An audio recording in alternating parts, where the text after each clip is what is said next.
Next will be number 7, Joaquin Arguelles, Luis and Mary Arguelles.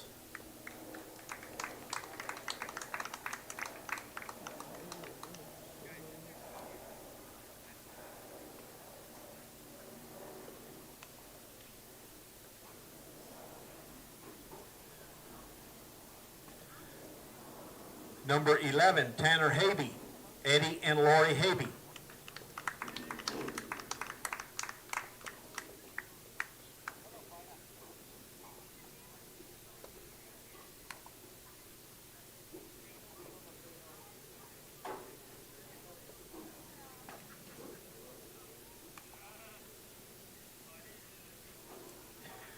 Number 13, J.J. Morty, Darren and Kathy Morty.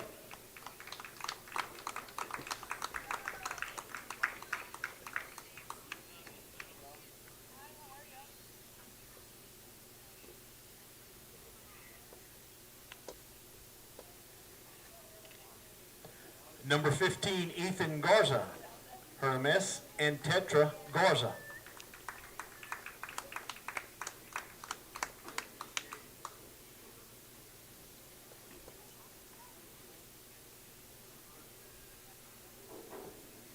Number 16, Jared Lackey, Rudy and Haley Lackey.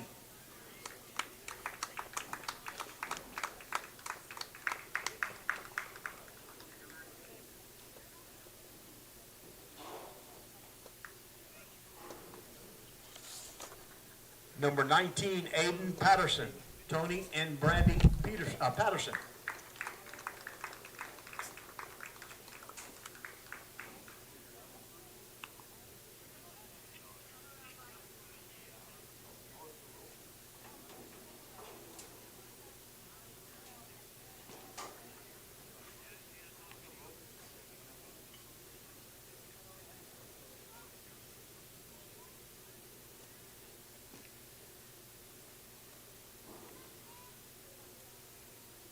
That concludes this year's senior class. How about a round of applause for these seniors?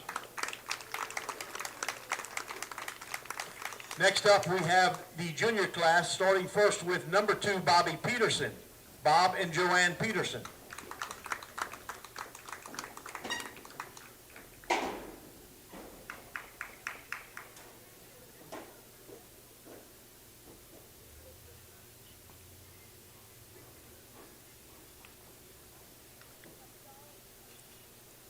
Number 3, Thomas Pardo, Freddie and Jennifer Pardo.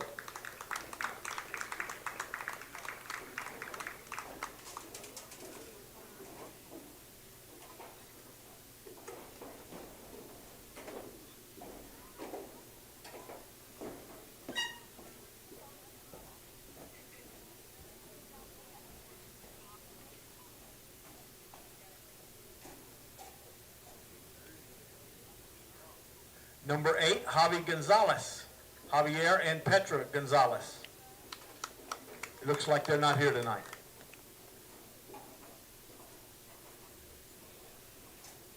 Number 21, Jake Herb, Coach Herb and Sherry.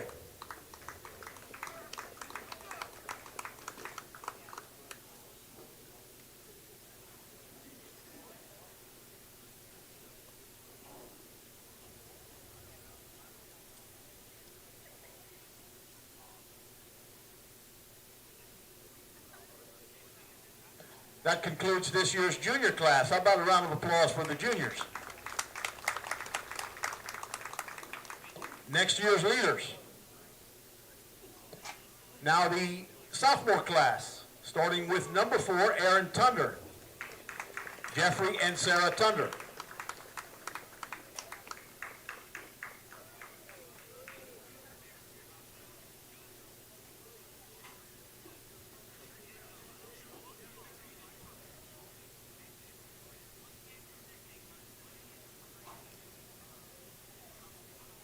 And next, number 10, the wall behind home plate, Whit Joyce, with his parents, Trace and Amanda Joyce.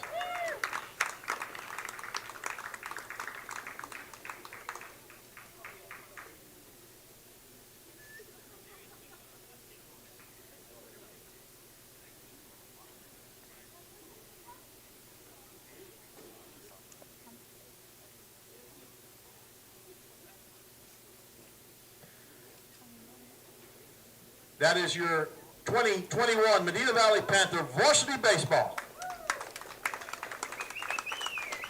Next up, we have the, hold on, we have the managers. Senior, Connor Cease. Juniors, Weston Schwartz and Adam Ortiz.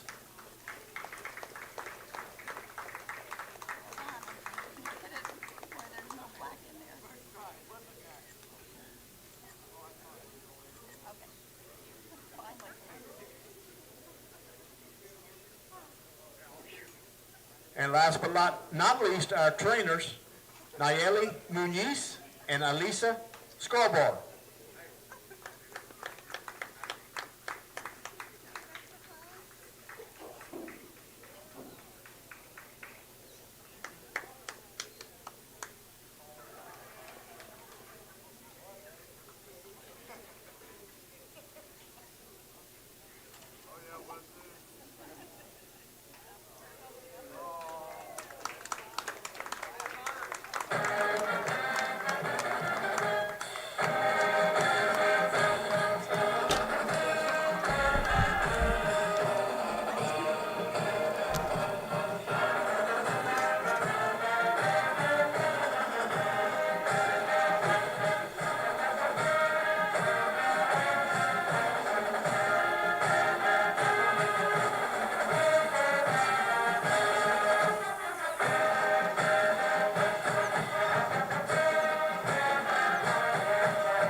Good evening, everybody, and welcome to Gerald Kemp Field here at Medina Valley High School.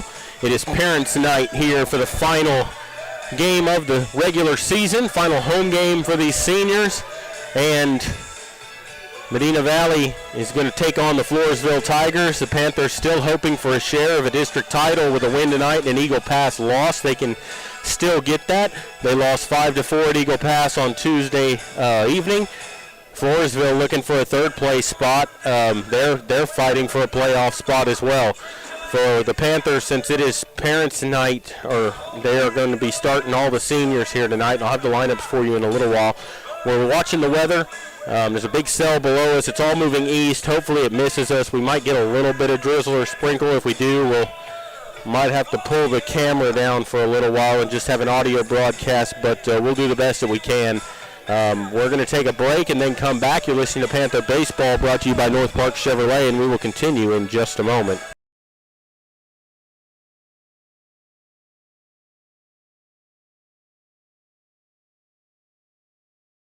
Why buy a used car when you can buy a new car for less at North Park Chevrolet, San Antonio's highest-rated Chevrolet dealer? Get low posted pricing on the 2021 Equinox, posted at $19,999. The 2021 Traverse, posted at $28,999. The 2021 Silverado, posted at $30,999. Or get $17,000 all-electric Bolt. Experience Chevrolet, the North Parkway, 10 minutes outside Loop 410 in Kestrelville, or at ntchevy.com.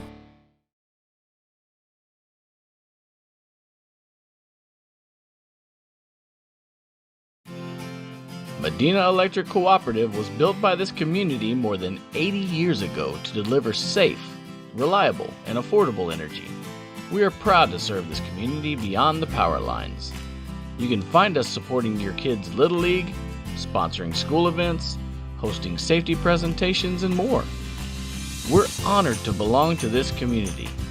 Keep up with Medina Electric from the power lines to the sidelines on social media or at medinaec.org. Peerless Equipment, your South Texas irrigation experts. Peerless Equipment specializes in sales and service of irrigation equipment to the agricultural and wildlife industries. This includes hose reels, big guns, pivot systems, underground pipelines, turbine well pumps, booster pumps, motors, valves, and an inventory of much more. Stop by one of their locations in Hondo and Pearsall, or give them a call at 210-434-7867. Peerless Equipment, bringing water to you.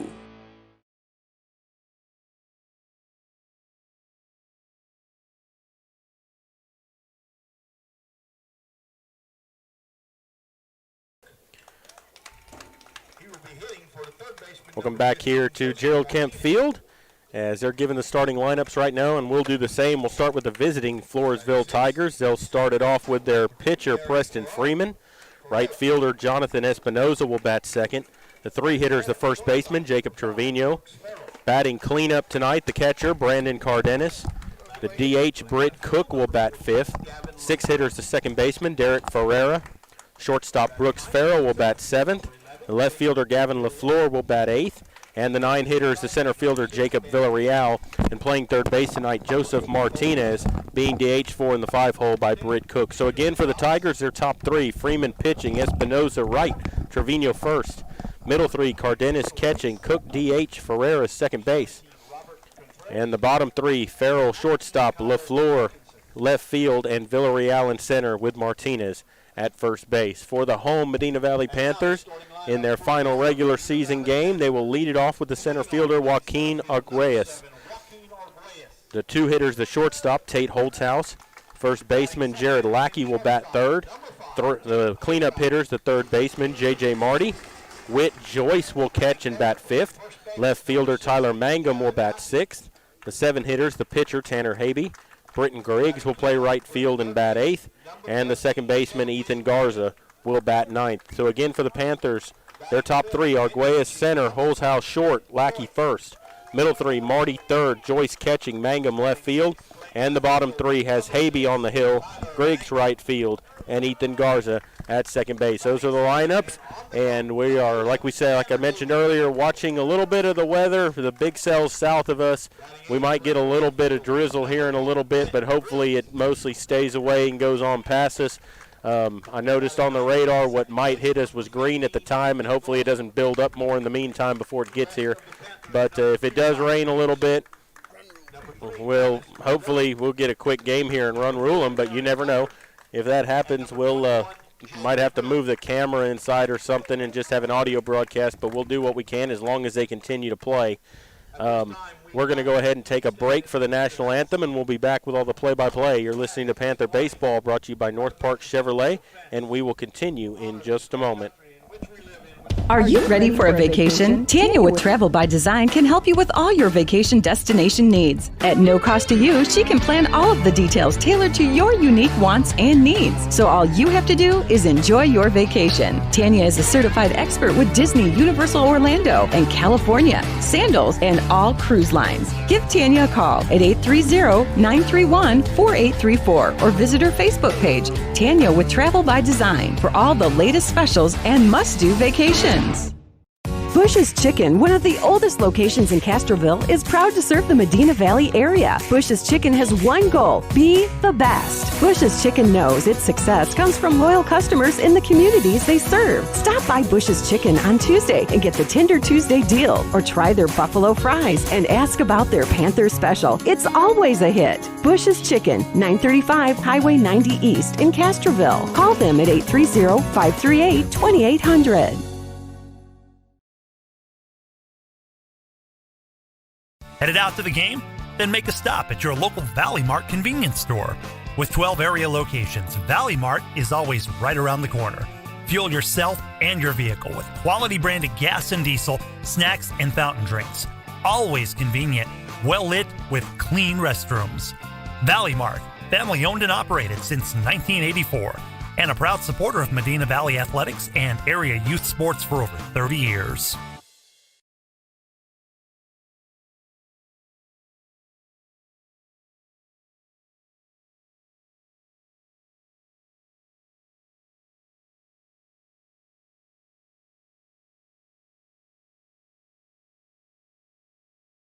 Qualifications, rules, and limitations apply. Rates, rewards, and restrictions may vary by account. Contact institution for details. Tickets, popcorn, and sodas. That'll be $35. Cash or debit? Debit! I'd like to use my debit card, please.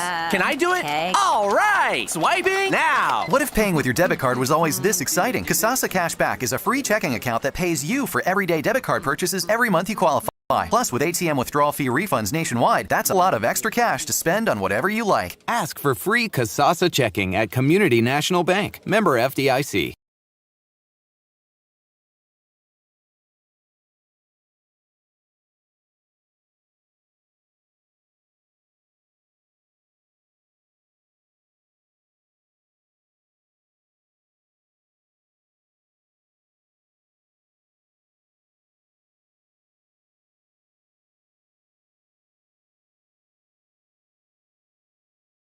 Welcome back here to Gerald Kemp Field. Tanner Habe is warming it up to his battery mate, Whit Joyce.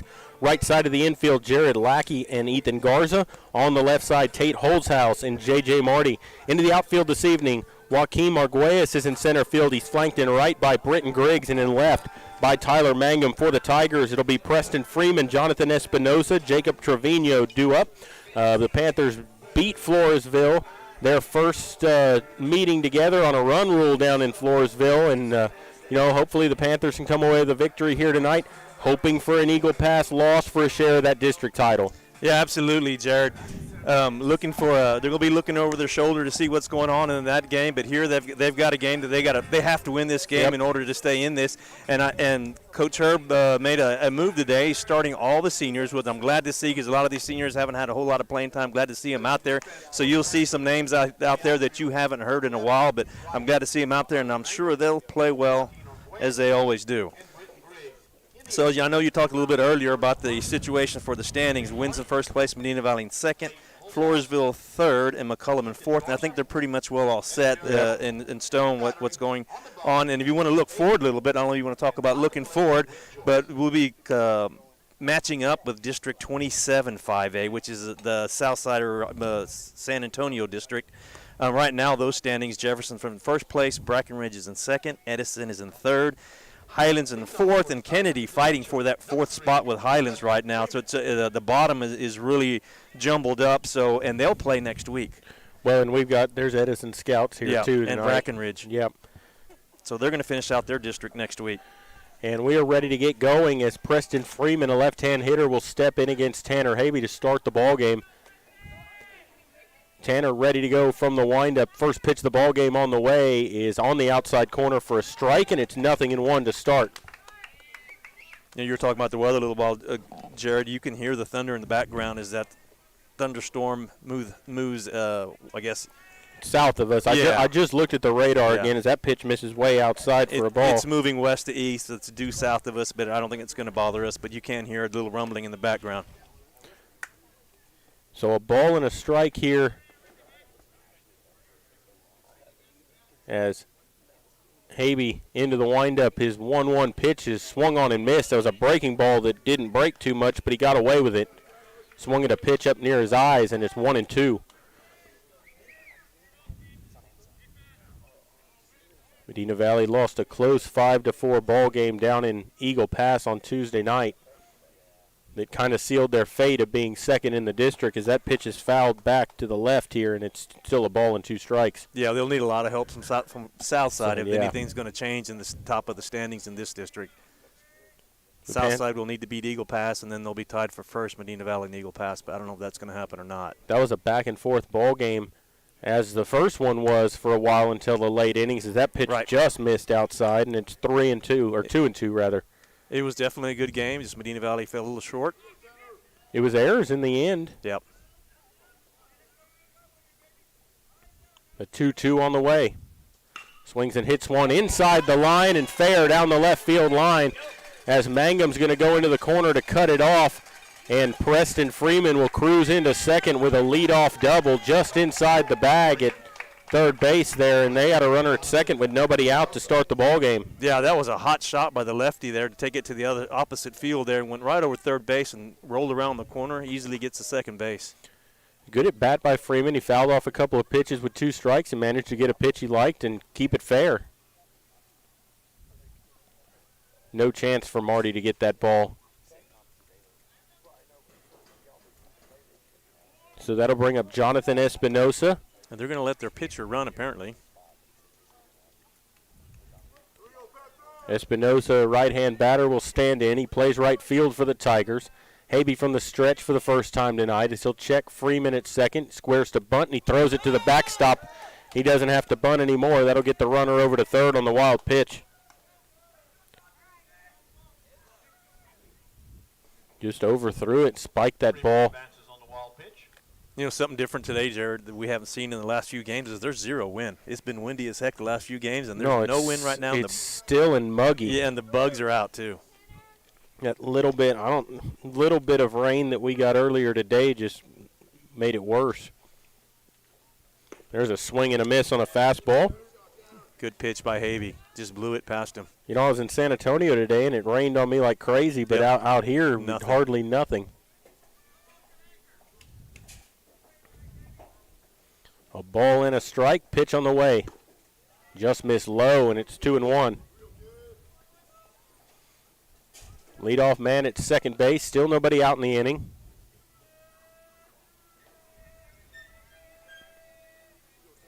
They saw Jared Lackey the first time these two teams met, and that pitch is skied into right field, shallow. Right fielder Griggs coming in, makes the catch. The runner will not tag up and come home. Throw was up the third base line. I think that if he'd have come, he'd have made it, but nonetheless, he's still at third base with 1 away. Good play by Griggs in right field coming up. That was sky high and took charge of it out there and didn't let the first baseman have to get out there, so he caught the ball easily, gets the throw in, keeps the runner safe at third base without run scoring. That'll bring up Jacob Trevino, the first baseman, right-hand batter. Habe from the stretch with a runner at third. Or from the windup, rather. There's the pitch, and that swung on and lined into center, and that's going to be a base hit. That'll bounce in front of Arguelles, and an RBI single for Jacob Trevino. I think he made the right play there as he was headlong and he kind of got caught in between. But if he dives at that and it goes by him, you got a runner at third. Instead, you're in the first inning. Try to get that run back, keep that runner at first, and see if you can get out of this inning with just the one run. Yeah, you're right. It was the safe thing to do. And as an outfielder, when it's hit directly straight at you, it's hard to judge that ball. So he played it safe, let it drop, keeps it from getting to the wall. Bring up Brandon Cardenas. That pitch misses outside with a fastball. 1-0.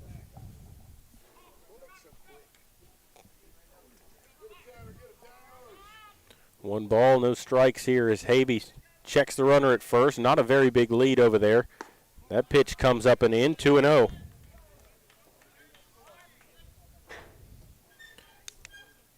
Tanner played on Tuesday. He did not play on Friday night. He had a little bit of a injury issue that kept him out of that game, which is why J.J. Marty had started that game, pitched 5 scoreless and 10 strikeouts. As that's lined at the shortstop, Holdshouse, who makes the catch, throw to second, or throw back to first, not in time to double him off, but a good play by Tate Holdshouse, and there's 2 away. Yeah, excellent play by Tate Holdshouse at shortstop.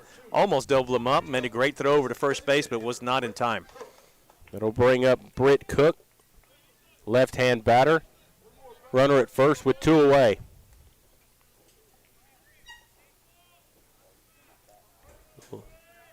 Left-hander stands straight away as Habe checks on the runner at first and comes set at the letters. Pitch on the way, outside a ball. 1-0.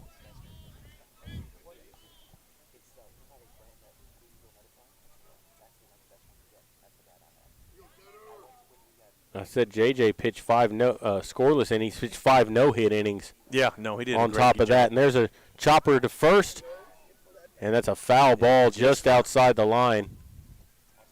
It'll be 1 ball, 1 strike. As Lackey tried to play that, it got off his glove, but luckily it was foul. Yeah, that would have been trouble. Yeah, great outing by J.J. Marty the other night. Had a no-hitter going. Smart thing to do is, though, they pulled him from that so they could use him for the next games. That Eagle Pass game was really important. Yeah, he had thrown 86 pitches, and I think if he'd have thrown to one more batter, they couldn't use him. There's a strike called outside corner with a curveball, and it's 1-2.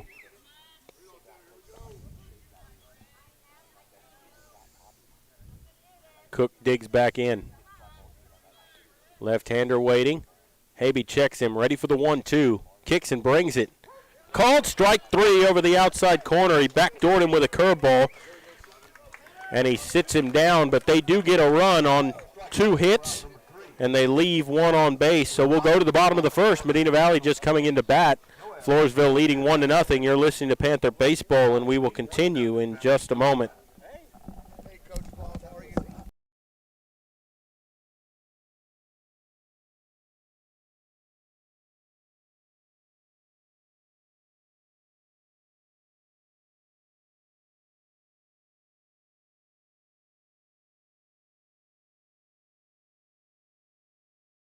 Nobody can design, create, or maintain your lawn better than 3D Landscaping and Irrigation. With over 17 years of experience, owner Ray Doyen and his crew take pride in their craftsmanship and service. They're fully insured, offer free estimates, and multiple references, so you know you're getting the best. 3D does landscaping, lawn maintenance, irrigation, tree installation, lighting, and more. Whether it's residential or commercial, 3D Landscaping and Irrigation has you covered. Give 3D a call at 830-985-9115 or find us online at threedlandscaping.com.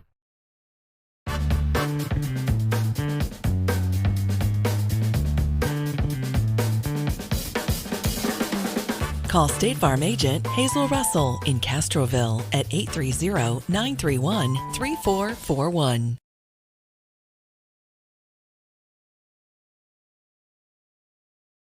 We're back here at Gerald Kemp Field as we go to the bottom of the first inning. And Floresville has Preston Freeman warming it up on the hill to his battery mate Brandon Cardenas. Right side of the infield, Jacob Trevino and Derek Ferreira. Left side, Brooks Farrell and Joseph Martinez. Into their outfield, Jacob Villarreal in center, flanked in right by Jonathan Espinoza, and in left by Gavin LaFleur. For the Panthers, it'll be Joaquim Arguelles, and then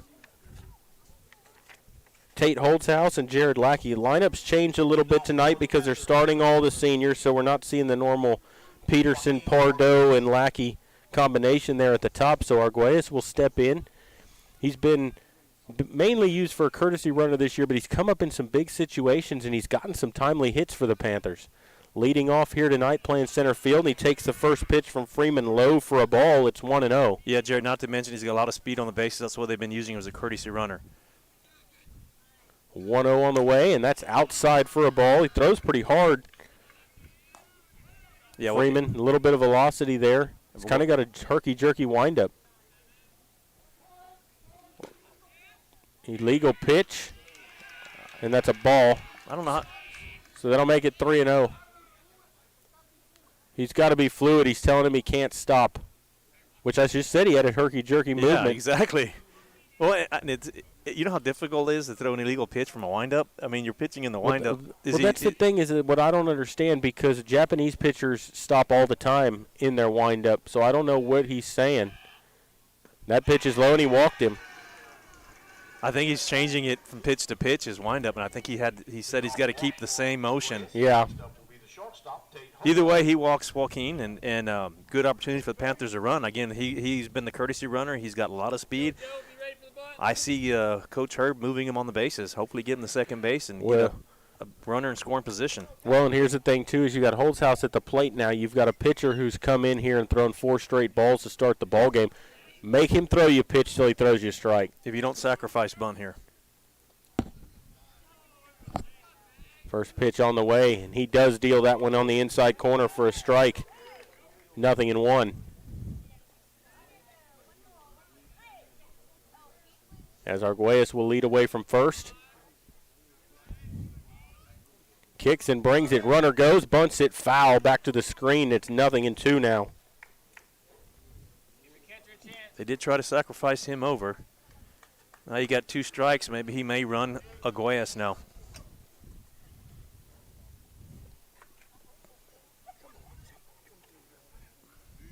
Holtzhaus will dig back in.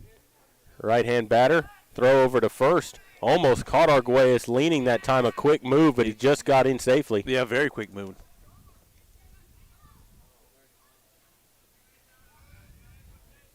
Freeman comes set at the belt. Kicks and delivers, and he throws it over Holtzhaus's head, and Arguelles almost fell down, but he manages to get to second base on the wild pitch. You know, if Tate doesn't duck, that one gets him in the coconut. Yeah, it does. It gets him in the ear hole if he doesn't duck down like that. And the catcher's going to go out and talk to the pitcher. Apparently they got their signals crossed because he was not expecting that. It flew right by all of them. Well, that was a curveball that just didn't curve. Like it had no break to it, just cement mixed, and he lost control of it. Stayed high and inside.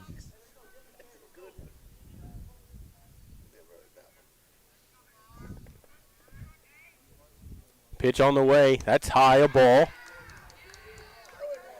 So it's 2 balls and 2 strikes now on Holtzhaus. Good at bat so far by Holtzhaus, even the count up after being down 0-2. This pitcher's got some velocity and stuff. He just hasn't been that accurate yet to start the ball game. 1-2 on the way. Swing and a miss. There's a slider, and he struck him out. Comes back with a nice pitch that time, and there's 1 away. Yeah, it was a nasty pitch with a lot of movement.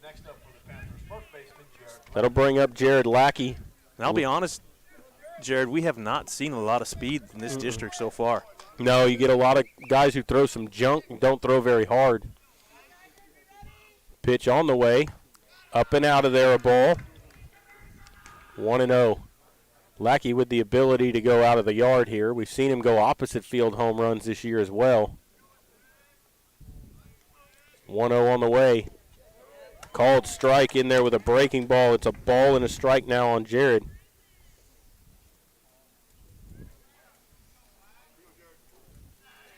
Lackey waits. Left-hander stands straight away. Pitch on the way, and that's way up and out of there. Good snag by the catcher to keep that from going to the backstop. It's 2-1. Lackey, the only left-handed batter on the lineup for the Panthers this whole season. You know, for Freeman here on the hill, he throws strikes, but when he misses bad. That's outside. Another it's bad 3-1. Yeah, another bad miss. Here you got to play it smart. You got to look for one that's right down the middle, and that's it. Ready for the 3-1. Runner at second base with one out. Here's the pitch. Swings and bounces one foul up the first base line, and that'll fill the count at 3-2.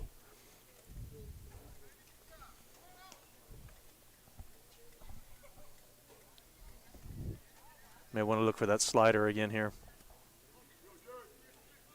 Ready for the 3-2.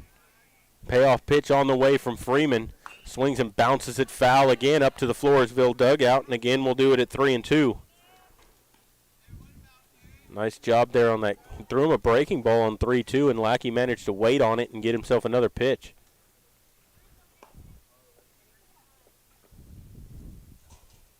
J.J. Marty waiting on deck for the Panthers.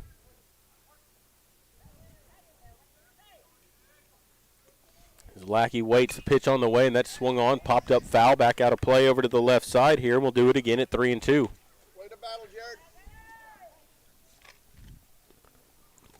Three good hacks there by Lackey on this at bat, fouling off 3 in a row. Ready for another 3-2. It's on the way. Up and out of there, and he walked him. Good at bat. Made him throw quite a few pitches there and got a walk out of it. Panthers have runners at first and second. Second walk issued in the inning by Freeman. It'll bring up the cleanup hitter, J.J. Marty. 2 on, 1 out. Smells like rain now. And if I'm right, it's clear behind it. There's a little bit coming up here. I'll pull up the radar here in a minute and see if we're going to get anything out of this. First pitch is a breaking ball that just stayed inside, and it's 1-0.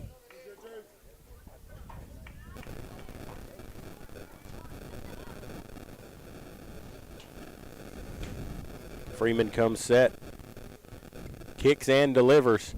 Curveball, he spun that one in there for a strike, and it's 1-1.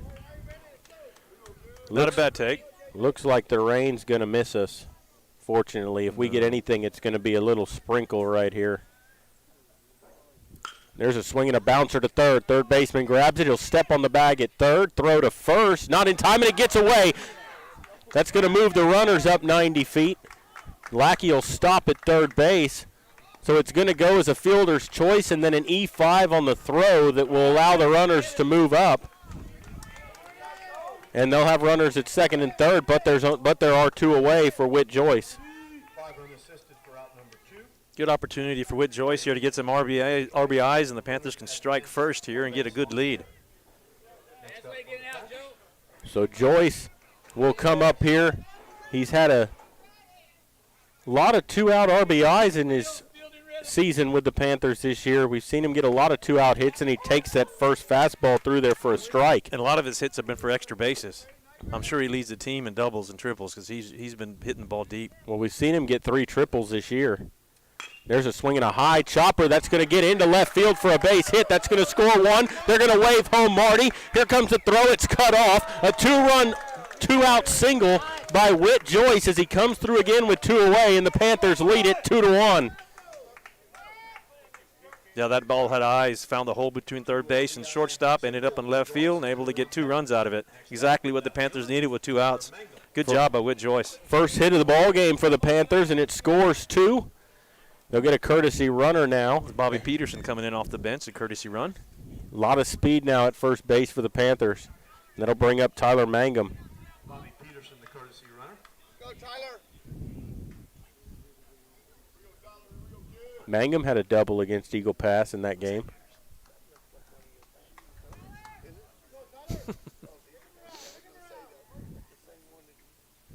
Freeman set, throw over to first.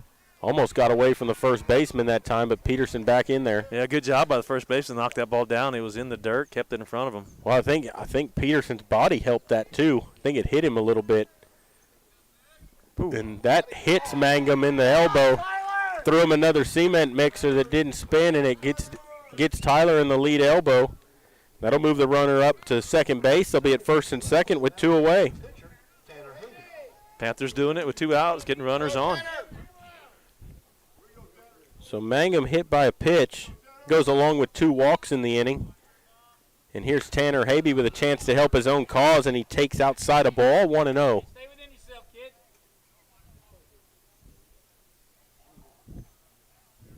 Kicks and delivers. Outside, 2 balls, no strikes. You know, those pitches weren't that bad outside, but the catcher not framing it for him there, trying to get that strike. 2-0 on the way.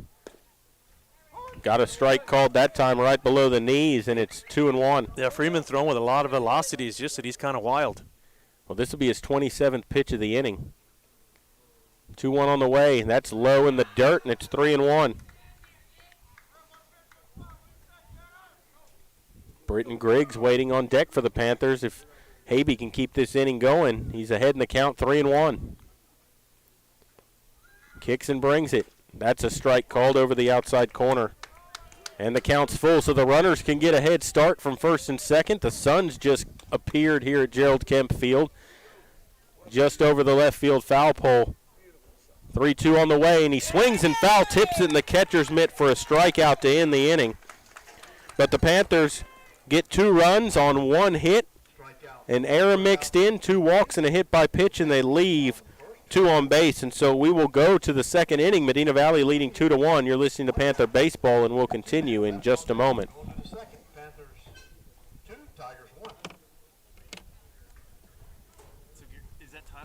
The Medina Valley Sports Boosters are proud to support the Medina Valley Panthers. The Boosters are always looking for volunteers and new members. The MVP Boosters raise funds to support the MVISD sports and scholarship programs. Get your Panther swag at the football store located next to the concession stand. We have several items on sale. Join, volunteer, or purchase your Panther swag today at mvpboosters.com.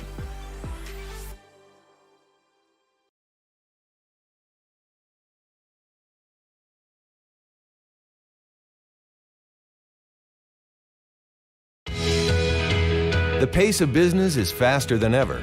That's why when you need a business loan, you want a bank that can act. Not only do you get great rates and fast answers, you get the financial advice you need to keep your business growing. It's a better way to borrow. Stop by and let's talk. Come home to Castroville State Bank. Member FDIC. Visit us online at castrovillestatebank.com.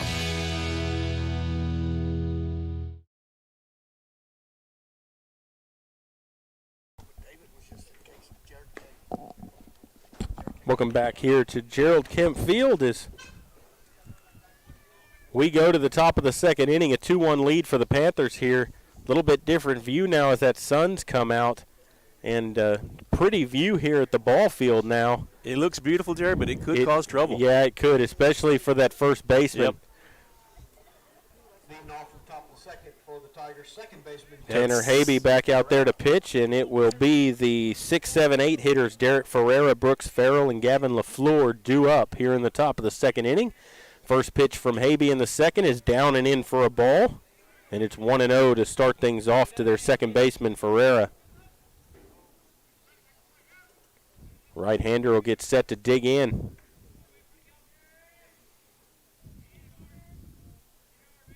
Ready for the 1-0. It's on the way from Habe. Started after it, laid off. They asked for the appeal, and they say he went around 1-1.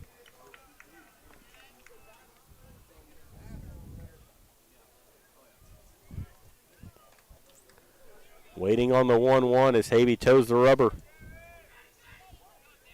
Kicks and delivers. Curveball that stays high, and it's 2-1.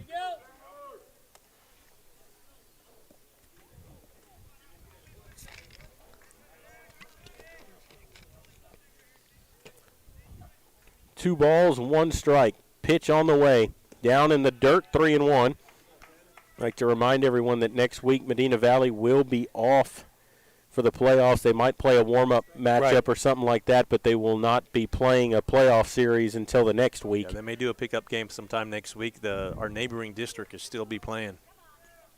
Ready for the 3-1. It's on the way. Oh, and he hit him. Up and in, up on the lead shoulder that time. So a hit by pitch, and they've got the leadoff runner aboard. Now the girls will be starting their playoffs next week against the Highland Owls. That will be a 3-game series if necessary. Game 1 will be on Thursday night at SAISD.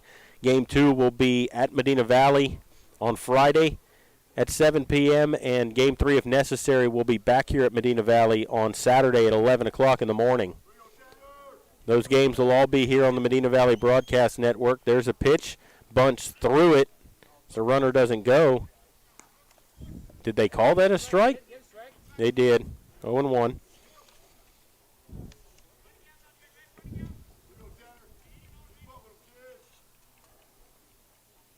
As Habe will stare in for a sign, ready for the 0-1 as Brooks Farrell waiting. That pitch is down in the dirt. Gets away from Joyce, but not far. Runner tries to go. Throw down in time as the tag. They got him. Caught stealing at second base. What a throw by Whit Joyce. It was on the third base side there, but nice tag job that time as the throw beat him very well. You know, he saw that ball get away from Joyce, and he just took off, but it didn't go very far. It was still in the dirt there around home plate. Managed to gun him down. Good, strong, hard throw by Whit Joyce, and a great tag by Ethan Garza at second base to get the tag. Thank you. So they're going to call that a ball on that bunt attempt, saying that he didn't go. Wow. He went I watched him bunt right through it right here in front of us, and there's a swing and a high pop-up, left center field. Shortstop in the outfield grass, holds house, makes the catch, and there's 2 away.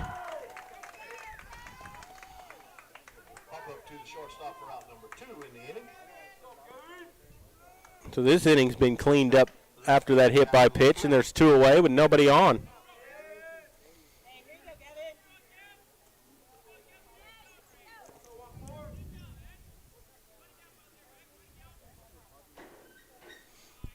And that pitch is a strike in there with the curveball. 0-1 to Gavin LaFleur. Good pitch by Habe. You know, he's starting to get confident on his throws when he leads off the bat with a curveball. LaFleur waiting. On the 0-1. Nobody on, 2 down. Here's the pitch. Another curveball, bounce foul up to the Medina Valley dugout. And it's 0-2.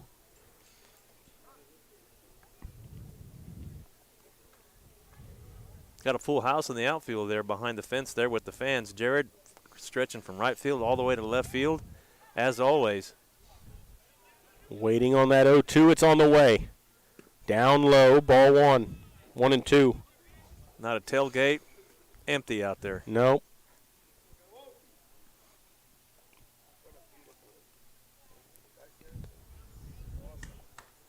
Waiting on the 1-2 pitch. Tanner Habe stares in. Has it signed from Joyce. Here it comes. Just missed outside. 2-2. So 2-2 count here on Tanner. From Tanner Habe to Gavin LaFleur. The right-hander waits. 2-2 on the way is a curveball that misses high upstairs. And it's a full count.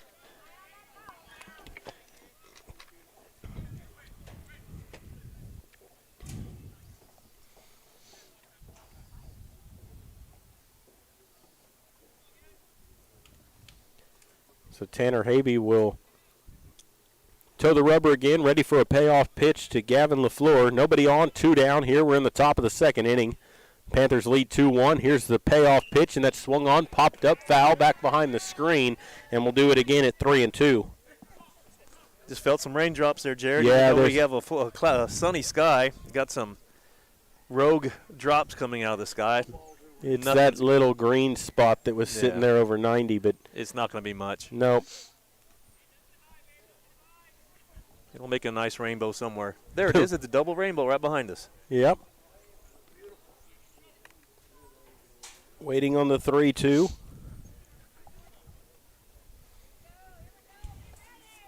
Waiting on a payoff as Tanner Habe stares into Joyce. He's ready. Here's the 3-2 on the way.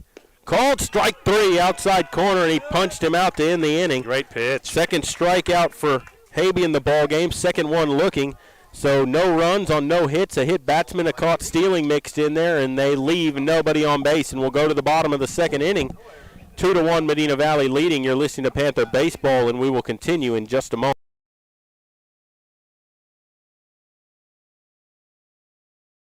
Security State Bank, your financial partner since 1925 with one simple goal, to be the best bank possible to the families and businesses of South Texas. Check out Security State Bank's competitive rates and services from local people you know and trust. Serving South Texas with 7 convenient locations, including 1726 Highway 90 East in Castroville. Call 830-538-9898 or online at securitystbk.com. Equal housing lender. Member FDIC. Sammy's Restaurant and Habeas Alsatian Bakery, 2 legendary landmarks in Castroville. From breakfast to delicious hometown lunch specials and more, Sammy's satisfies your taste buds with the unique flavor of Castroville. And from fresh baked breads to pies and pastries, South Texans have made Habeas Alsatian Bakery a must-to-visit since 1940. Sammy's Restaurant, online at sammysrestaurant.com. Habeas Alsatian Bakery, online at habeasbakery.com.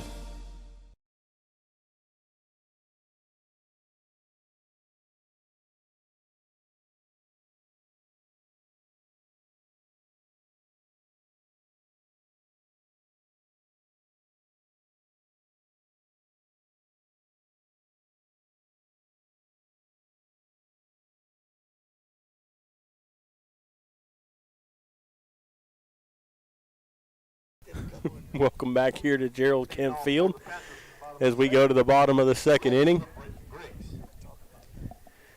And Britton Griggs will be leading things off here in the second inning. It'll be Britton Griggs, Ethan Garza, and then up top with Joaquin Arguelles as Preston Freeman deals the first pitch of the at-bat, and that's grounded slowly to short. Shortstop up with it. He's not going to have a play left with the speed of Britton Griggs. So an infield single to start the inning. That's the way you lead off an inning with a base hit.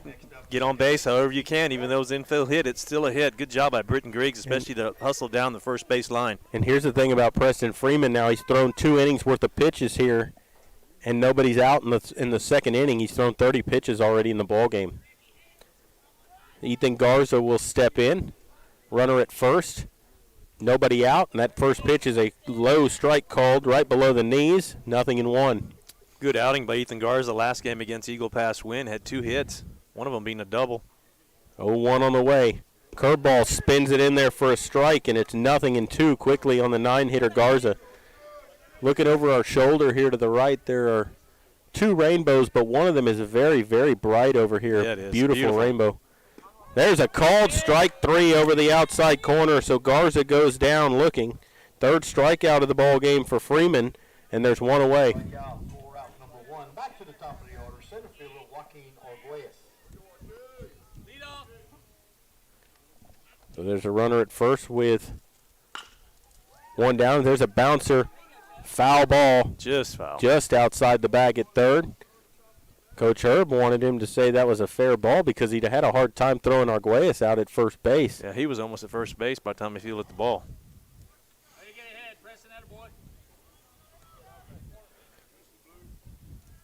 Runner at first base with 1 away.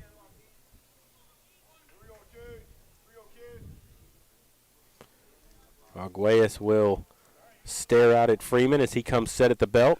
Kicks and delivers. Curveball in there for a strike, and it's 0-2.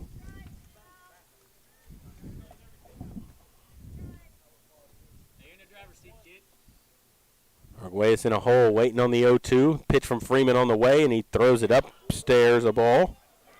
1-2. Yeah, I was just going to say, Freeman's thrown a lot of strikes this inning, and all of a sudden he almost had one to get away from. Yeah, you know, he's kind of wild in that first inning, and he's settled down a little bit here in the second, at least to this point. Pitch on the way.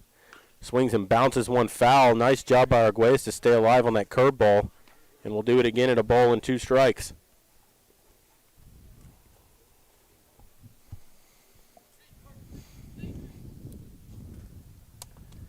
Griggs leads away from first. 1-2 on the way, and that's a curveball in the dirt. Good smother of it by the catcher to keep Griggs at first base, and it's 2-2 now on Arguelles. Waiting on that 2-2 now. Right-hand batter waits. Pitch on the way. Swing and a miss at a fastball upstairs, and he strikes him out. So back-to-back strikeouts for Freeman, and there's 2 down. That high fastball is going to be tough to hit with that velocity. Fourth strikeout of the ball game for Freeman.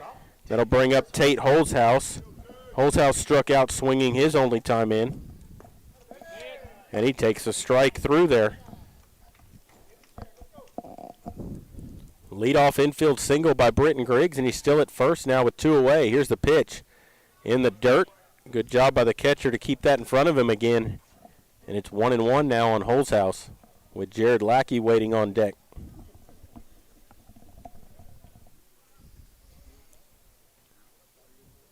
Waiting on the 1-1. Pitch on the way. Through there for a strike with a fastball. 1-2. Good pitch by Freeman as Holzhaus digs in. Freeman comes set. Kicks and brings it. Runner goes. That's up and out of there. Throw down to second is high, and Griggs in standing with a stolen base at second base. He gets stolen base, but he made it close by going up, standing up. Got to be sliding there. So it's 2-2 now. Pitch on the way. Swings and just taps one foul. Got a piece of it to stay alive, and we'll do it again at 2-2.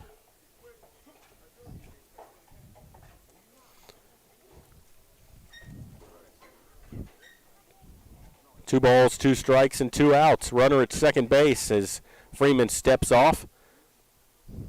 Trying to reset here. Couldn't get together with his catcher on the signs.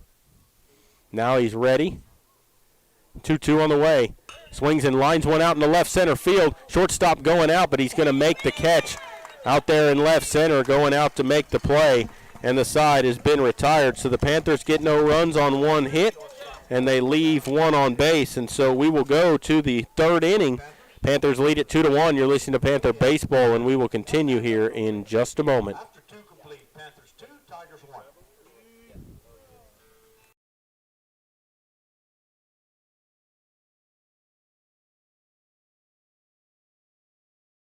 Security State Bank, your financial partner since 1925 with one simple goal, to be the best bank possible to the families and businesses of South Texas. Check out Security State Bank's competitive rates and services from local people you know and trust. Serving South Texas with 7 convenient locations, including 1726 Highway 90 East in Castroville. Call 830-538-9898 or online at securitystbk.com. Equal housing lender, member FDIC.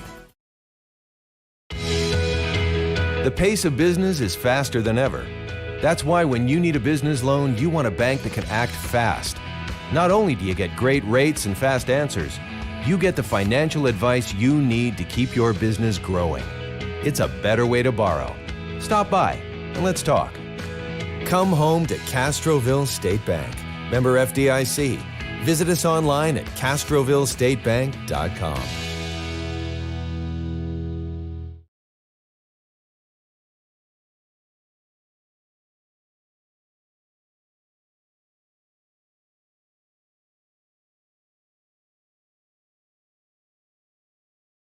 We're back here at Gerald Camp Field as we go to the top of the 3rd inning, and it's going to be Jacob Villarreal, then Preston Freeman and Jonathan Espinosa due up. 9, 1, and 2 hitters. Left-hander takes high and outside for a ball. 1-0 to start the 3rd inning.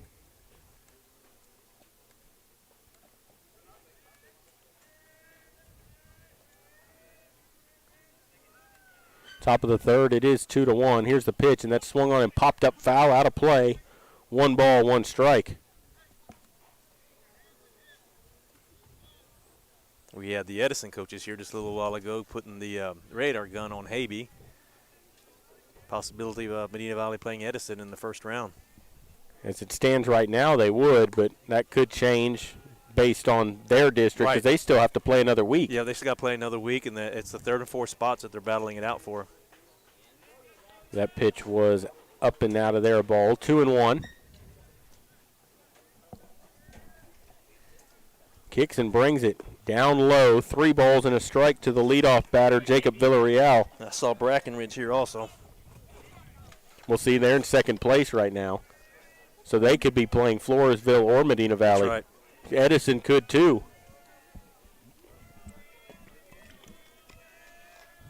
There's a swing and a line drive up the middle off of Habee's glove. Holtzhaus grabs, throws, not going to be in time.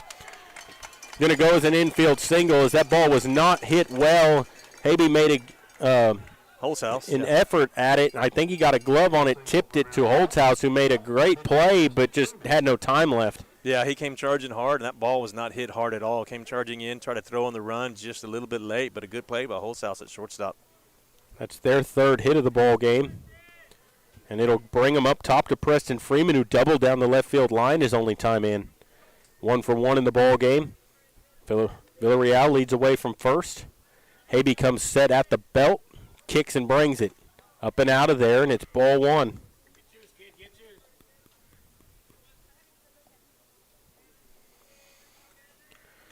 Freeman will step back up in there. 1 ball, no strikes to the left-hander. And there's a line drive into right center, and that ball's hit well, and it's going to get past Arguelles and go to the base of the wall. That's going to get a run home. Arguelles up with it, gets it in. They're digging for 3, and he's going to make it easily with a stand-up RBI triple, and they tie the ball game at 2. That was a hard-hit ball. Made it through the gap between right field and center field, gets all the way to the wall to get an RBI out of it. RBI triple for Freeman, and we're tied at 2. So a 2-2 ball game now, and they have a runner at third with nobody out. Freeman's got a lot of speed. You can see that on the base pass right there as he was able to turn it loose.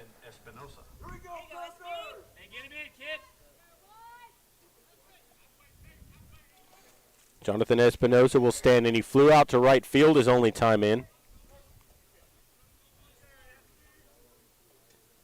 In a 2-2 ball game. Here's the pitch from Habee, and that's down low a ball. Hey, be alert, be ready. 1-0 on Espinosa. Kicks and delivers a pitch down in the dirt. 2 balls, no strikes from Habee.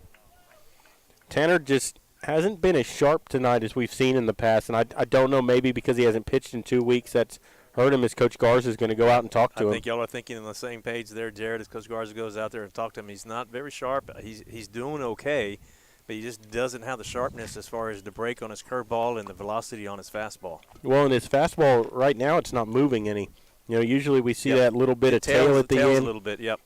Not seeing that tonight, and you saw Freeman square up a fastball just a little bit ago. Well, that one was right down the middle, so that's exactly what he did. He squared it up, sent it out to right center field. Coach Garza wants to talk things over here. You know, at the worst here in this inning, what you want to do now is, you know, if you get out of this with a 3-2 deficit, you're doing pretty good. Yeah, well, he's talking to his pitchers and he's talking to his infielders, knowing how to play the runner you have at third base. I mean, do you check the runner?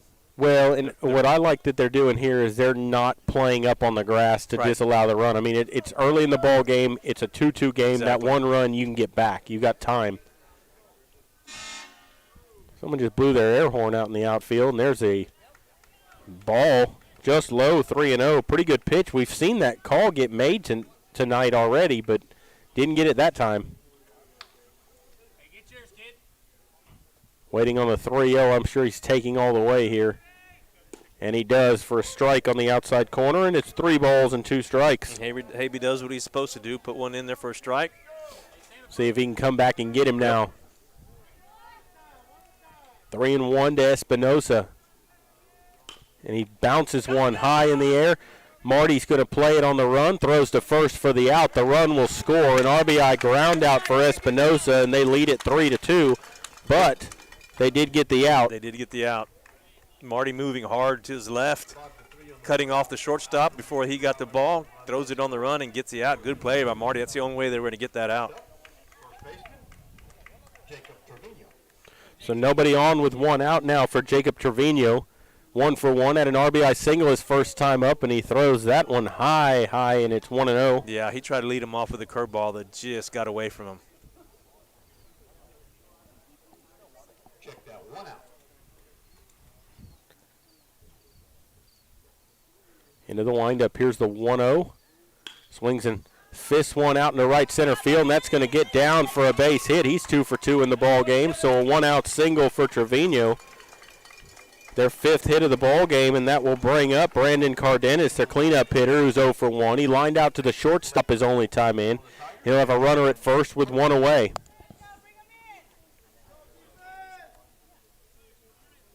Here's where the Panthers need to try to work a double play here and get out of this inning. 1 run's okay, 2's not. Pitch on the way is a curveball that just misses away, 1-0. Ball and no strikes here on Cardenas.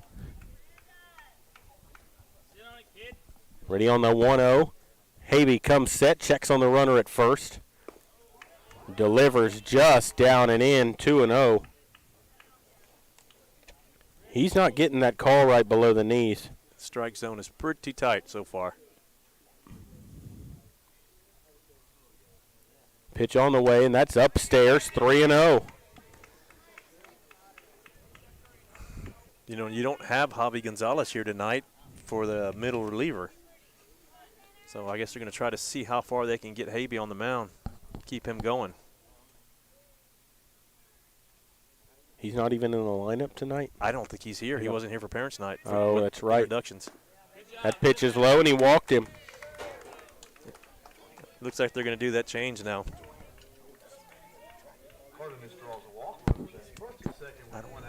And that's going to bring Coach Garza out, and that's going to prompt a pitching change. And it looks like Tyler Mangum is coming in from left field to pitch.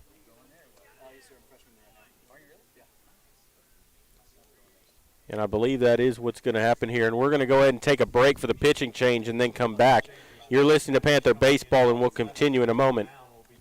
The Medina Valley Sports Boosters are proud to support the Medina Valley Panthers. The Boosters are always looking for volunteers and new members. The MVP Boosters raise funds to support the MVISD sports and scholarship programs. Get your Panther swag at the football store located next to the concession stand. We have several items on sale. Join, volunteer, or purchase your Panther swag today at mvpboosters.com.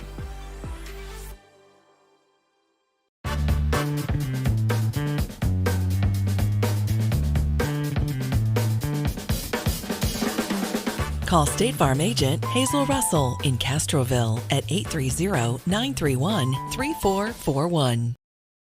Nobody can design, create, or maintain your lawn better than 3D Landscaping and Irrigation. With over 17 years of experience, owner Ray Doyen and his crew take pride in their craftsmanship and service. They're fully insured, offer free estimates, and multiple references, so you know you're getting the best. 3D does landscaping, lawn maintenance, irrigation, tree installation, lighting, and more. Whether it's residential or commercial, 3D Landscaping and Irrigation has you covered. Give 3D a call at 830-985-9115 or find us online at threedlandscaping.com. Qualifications, rules, and limitations apply. Rates, rewards, and restrictions may vary by account. Contact institution for details. Tickets, popcorn, and sodas. That'll be $35. Cash or debit? Debit! I mean, I'd like to use my debit card, please. Can I do it? Okay. All right! Swiping now! What if paying with your debit card was always this exciting? Kasasa Cashback is a free checking account that pays you for everyday debit card purchases every month you qualify. Plus, with ATM withdrawal fee refunds nationwide, that's a lot of extra cash to spend on whatever you like. Ask for free Kasasa checking at Community National Bank. Member FDIC.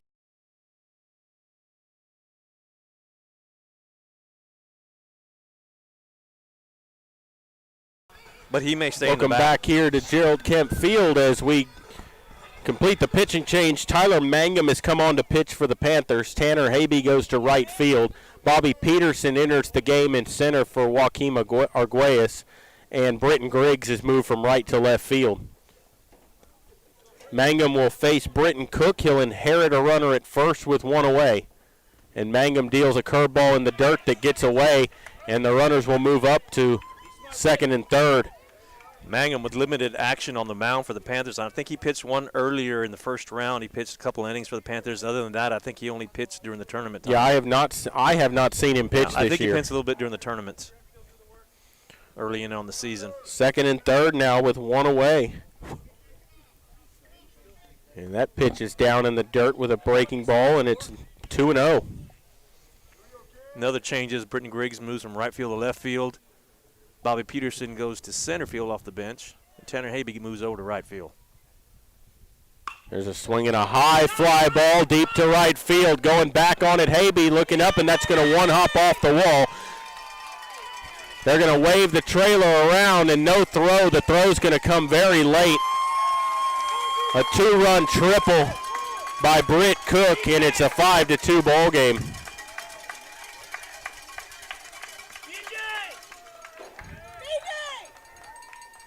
Yeah, that was a smash to right field. It one-hopped the wall. Went over Tanner Habe's head out in right field. Not what the Panthers wanted. Try to limit them to just a 1-run lead, but Tigers have put up a crooked number so far. It'll bring up Derek Ferreira, no official at bat in the ball game. He was hit by a pitch his only time in. He was later caught stealing. Mangum deals a pitch down low, 1-0. Runner at third with 1 out. Now if you're Mangum, you got to find a way to strand him there. Ready for the 1-0. Here it comes. Up high. 2-0.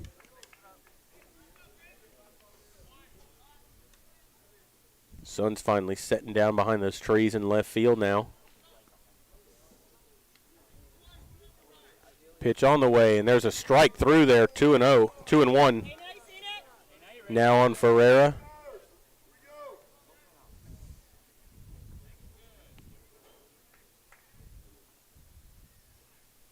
Waiting on the 2-1. Pitch on the way. Down in the dirt. 3-1.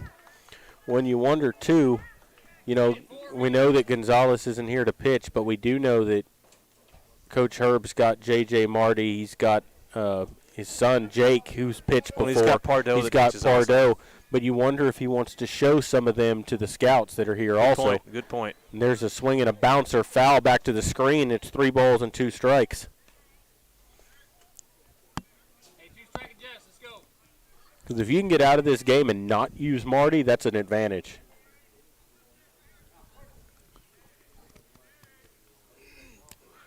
Waiting on a payoff. Runner at third and 1 out.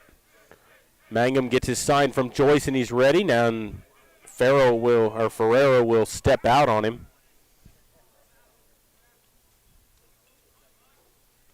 Still only 1 out in the inning. A crooked number put up by Floresville, a 4 spot in the inning. They lead 5-2. Out hit the Panthers 6-2 so far in the ball game. That pitch is low, and he walked him. First walk issued by Mangum in the ball game. Second by Panther pitching.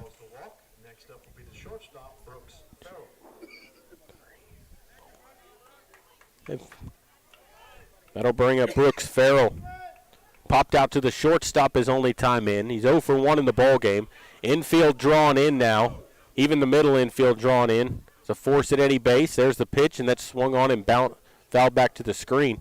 And there's nobody at second base. There's runners on the corners with 1 away.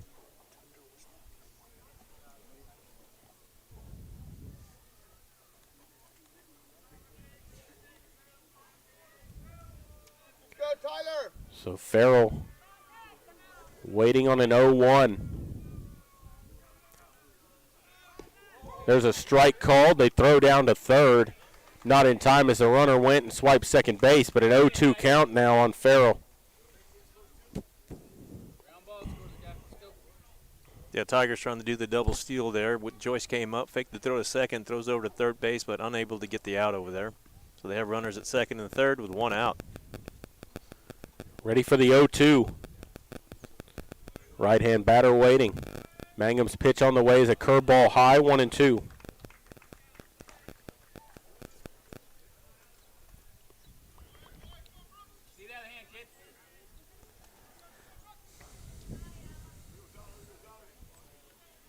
Mangum waiting. Pitch on the way. Swings and fouls one right back into the screen here, and it's 1-2.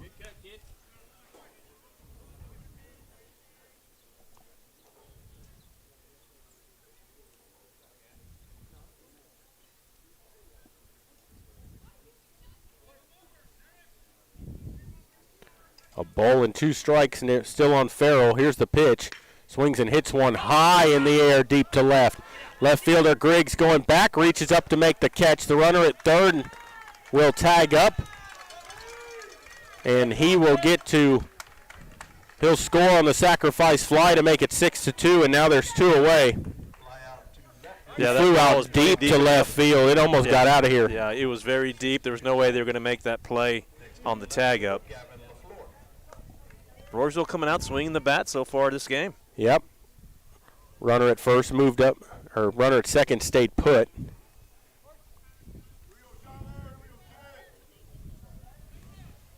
And it's a 6-2 ball game. That'll bring up Gavin LaFleur, who's 0 for 1. He struck out looking his only time up, and he throws that one to the backstop. That'll move up the runner 90 feet to third with 2 down. 1 ball, no strikes on LaFleur. Mangum having some trouble controlling that curveball. We've seen him throw a few of them like that. He hadn't settled in yet. It's been a while since he's pitched.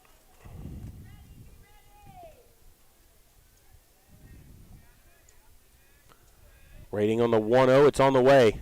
Outside corner called strike with a fastball, and it's 1-1. Panther defense moving back now. Going to try to get the out now with 2 down.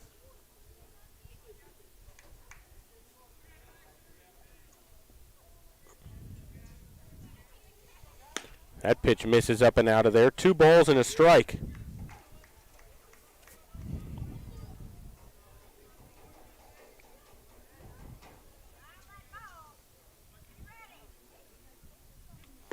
Swing and a miss. Come up ripping with a big hack at it, and it's 2-2. That was the best pitch so far by Mangum. Needs to do it one more time here and get out of this inning. Just threw it past him. Ready for the 2-2. It's on the way. Called strike 3, outside corner at the knees. That's 2 punch-outs against LaFleur in the ball game, and that ends the inning. So the Panthers get out of that inning finally, but they bat around. They sent 9 men to the plate.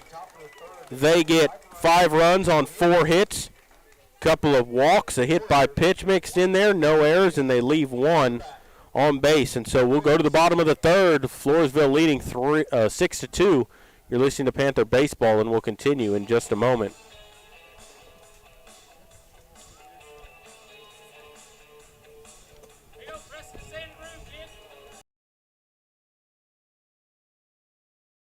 Headed out to the game?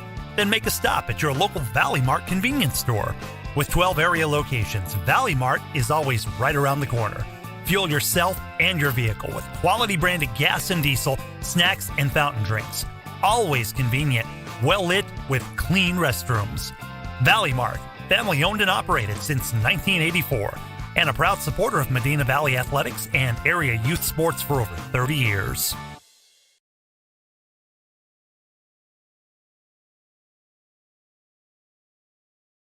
Bush's Chicken, one of the oldest locations in Castroville, is proud to serve the Medina Valley area. Bush's Chicken has one goal: be the best. Bush's Chicken knows its success comes from loyal customers in the communities they serve. Stop by Bush's Chicken on Tuesday and get the Tender Tuesday deal, or try their buffalo fries and ask about their Panther special. It's always a hit. Bush's Chicken, 935 Highway 90 East in Castroville. Call them at 830-538-2800.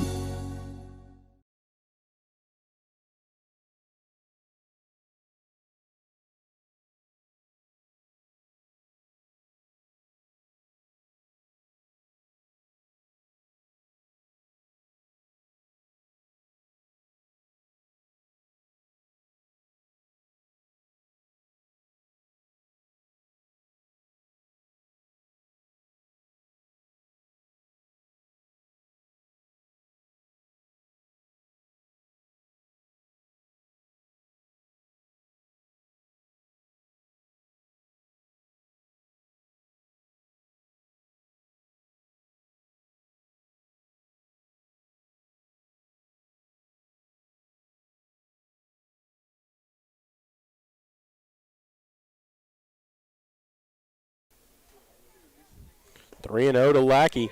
There's a strike called on the outside corner. 3 balls and no strikes.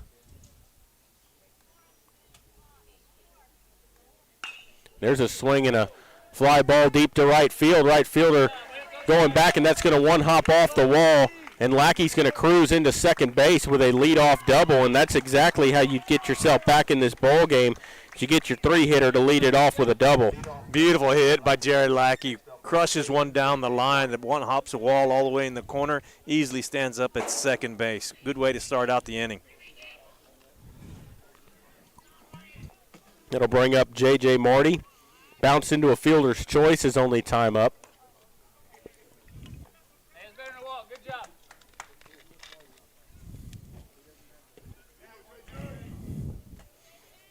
Marty will dig in here.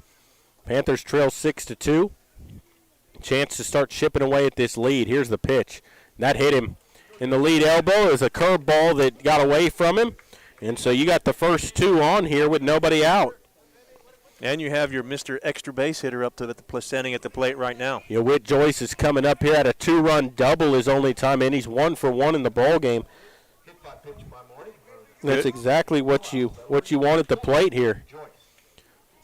Pitch to Joyce, and he swings and lines one into center field. Center fielder comes in, and he's going to make that play as Lackey retreats to second base. Hit it right on the screws, unfortunately right at him, and there's one away. Beautiful swing, hard hit, line drive to center field, but hit right to the center fielder. Nothing happening with that. Wow. Wish you had that back. That'll bring up Tyler Mangum. Tyler was hit by a pitch his only time in. No official at bat yet in the ball game. Takes the first pitch on the outside corner for a strike. Takes a strike, 0-1.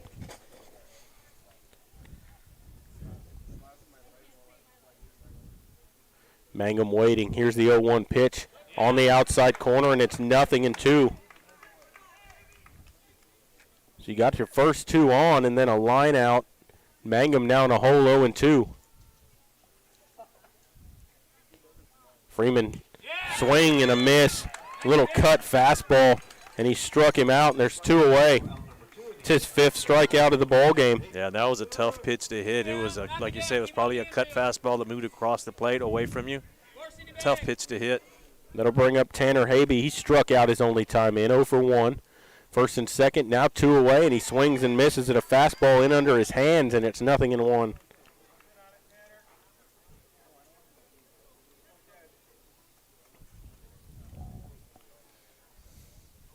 On the way. Curveball high, 1-1. Floresville crowd wanted the call, but it was high. Yeah, it was a high curveball.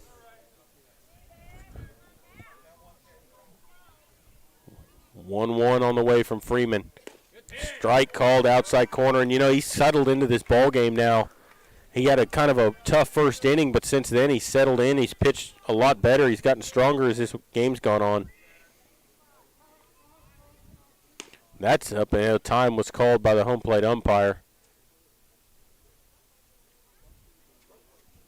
Yeah, he is pitching better as the game goes along. He's controlled his pitches a little bit. They're staying within the plate there, not missing so badly.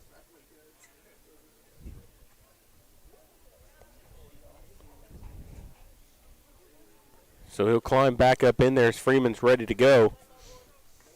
1 ball, 2 strikes here on Habe. Kicks and brings it, and there's a swing and a high pop-up.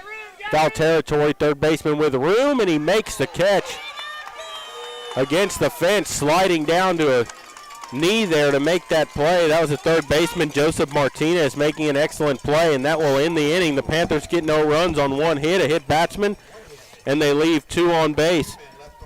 And so we will go to the 4th inning. Floresville leading at 6-2. You're listening to Panther Baseball, and we will continue in just a moment. Wow, they needed something to happen.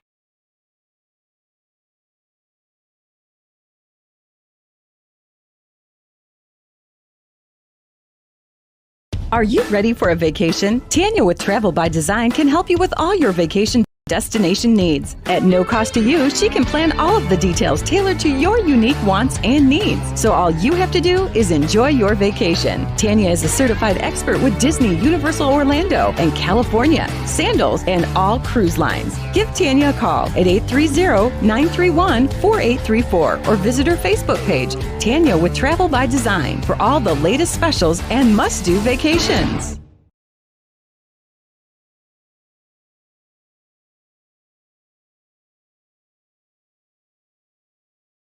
We're back here at Gerald Kemp Field. Thomas Pardo is going to come in to pitch for Medina Valley. He'll come off the bench, so it's just a straight insertion into the ball game, and he'll come in trailing 6-2, and he'll be facing their 9-1-2 hitters. Yeah, Magnum will move back. Magnum will move out to left field.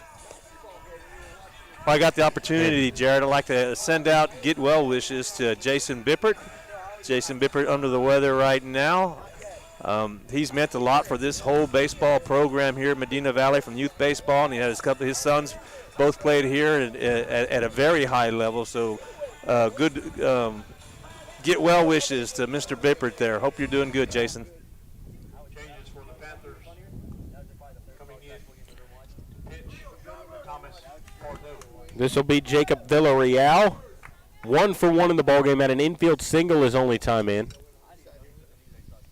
Marty up on the grass at third. Here's the pitch, and that misses outside for a ball.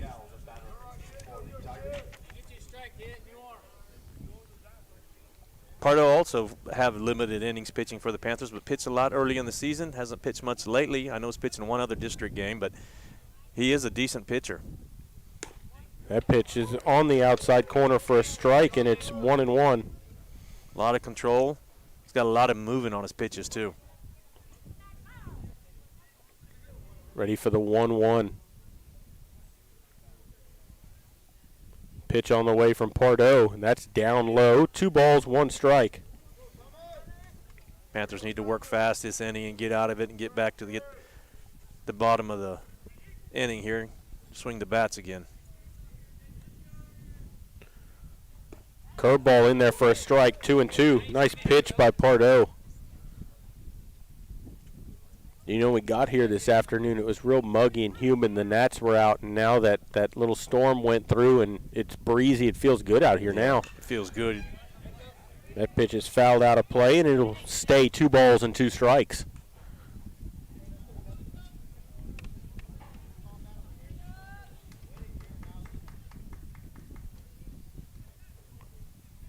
Pardo ready. Villarreal waits.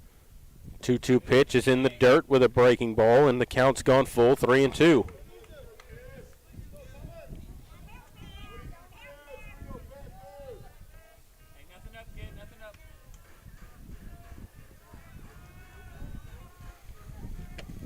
Waiting on a payoff pitch, Villarreal, top of the order, waiting on deck. Here it is, and that's outside, and he walked him.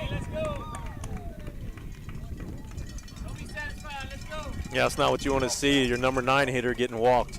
No, he got on and started that 5-run inning in the third, and he gets on to start the inning here in the next inning with a walk. This guy's been crushing the ball, too. Yeah, he's doubled and tripled. He's driven in a run and scored twice.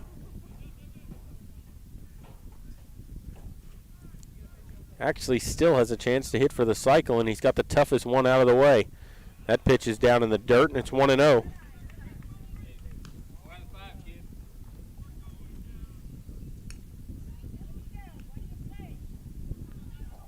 Helped his own cause a lot here in this ball game. Villarreal leads away from first. Pardo comes set from the stretch, ready for the 1-0. Kicks and delivers a breaking ball in the outside corner, and it's 1-1. If you're the Panthers, this game's got to stay where it's at. You can't afford to get any more behind. You're down 4 runs. Waiting on the 1-0, Pardo ready.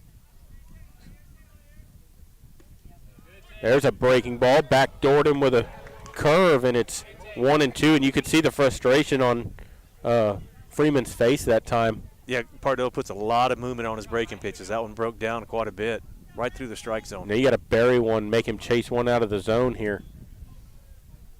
Ready for the 1-2. Swings and bounces one to first. Lackey up with it, throws to second for the out, back to first. Not going to be in time, but fielder's choice retires Villarreal, and there's one away. So you keep Preston in the ballpark, you get an out of it, and you just replace him at first base. Got him with an off-speed pitch. Little chopper to the first baseman, throws over to second, gets the lead runner. Unable to turn the double play, though. But at least we got the out. The main thing is get that out. Now it'll bring up Espinosa. You can do the same thing and turn a double play, you get out of the inning. He's 0 for 2 in the ball game. Also has driven in a run. Got a lot of speed at first base with Freeman. Pardo set, checks on the runner. Here's the pitch. Outside, 1-0.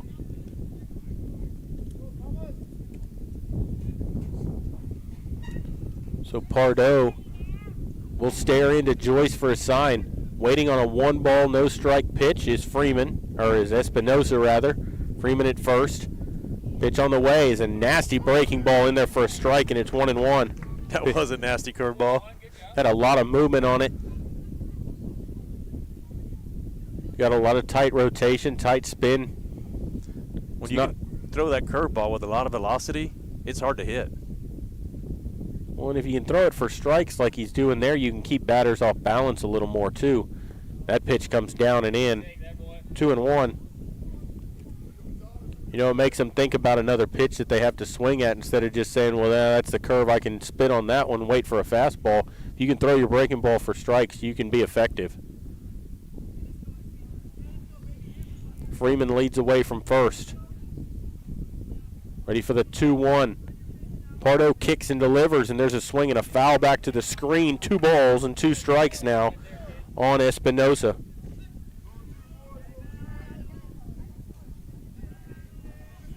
You got Jacob Trevino waiting on deck. He's 2 for 2 in this ball game as well. He's had a couple of singles. Need to watch the steal here with 2 strikes. Waiting on the 2-2. Here it comes. Runner does go, and it's popped up right side out of play, and we'll do it again at 2 balls and 2 strikes.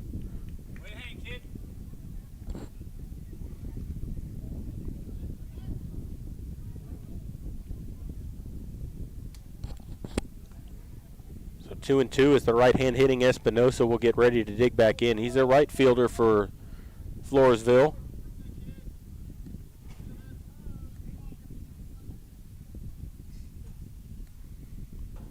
Waiting on that 2-2. Pardo ready. Here it comes. Runner goes again. That's popped up foul. Back out of play. And again, we'll do it at 2 balls, 2 strikes.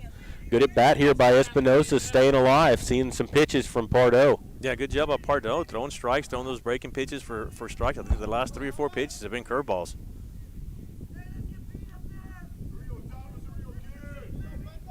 Waiting on the 2-2. Freeman leads away from first. This time he throws over and pushes him back. He's in standing.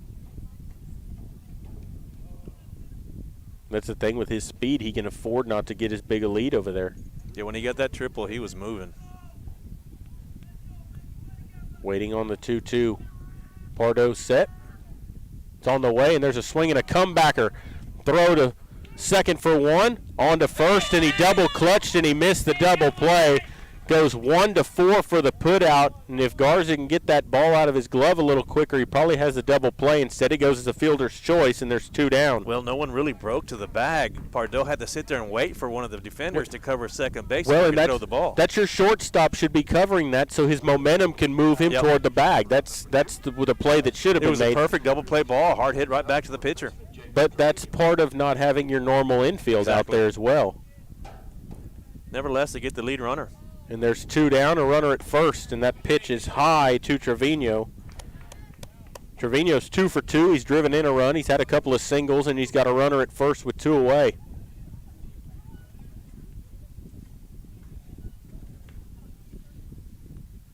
They're going to throw over to first. Back in diving is Espinosa.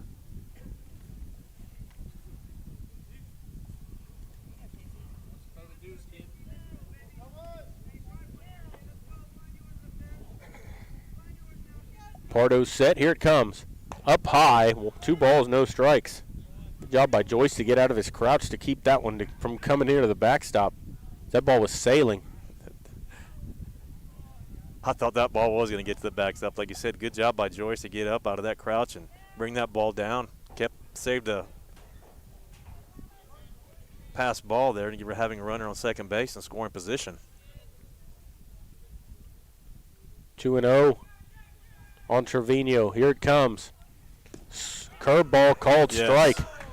Good pitch there by Pardo. Great pitch. The fans are not happy with that on the Floresville side. That was a beautiful curveball that broke through the strike zone. Well, he had him ducking out of there, and next thing he come back across the plate.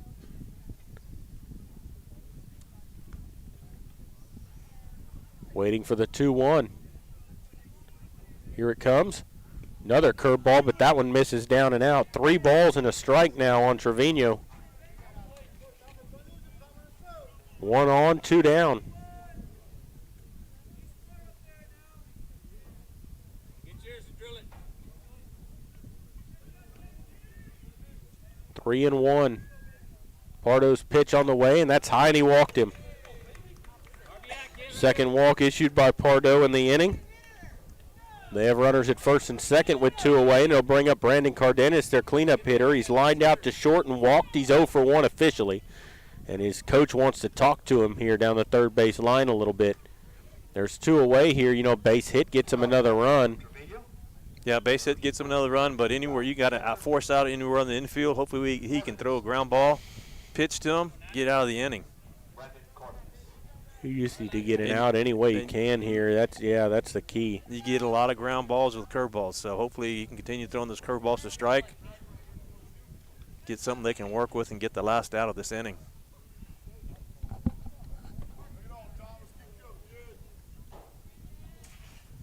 So Cardenas digs in now. Pardo from the stretch is set. Checks on the runner at second, and his pitch on the way is a curveball on the inside corner for a strike, 0-1. Good job by Pardo to get ahead of the batter. Yeah, he should get a steady dose of them, too. Stick with the plan, kid. Here comes the 0-1 from Pardo. That just misses down and out. The curveball just missed. Well, and here's the thing with that is we've seen him throw that, and the batters just aren't chasing those balls. No, I don't know if they're picking it up too early on that outside corner, but they're not picking it up when he throws it at them and has it come over the inside corner.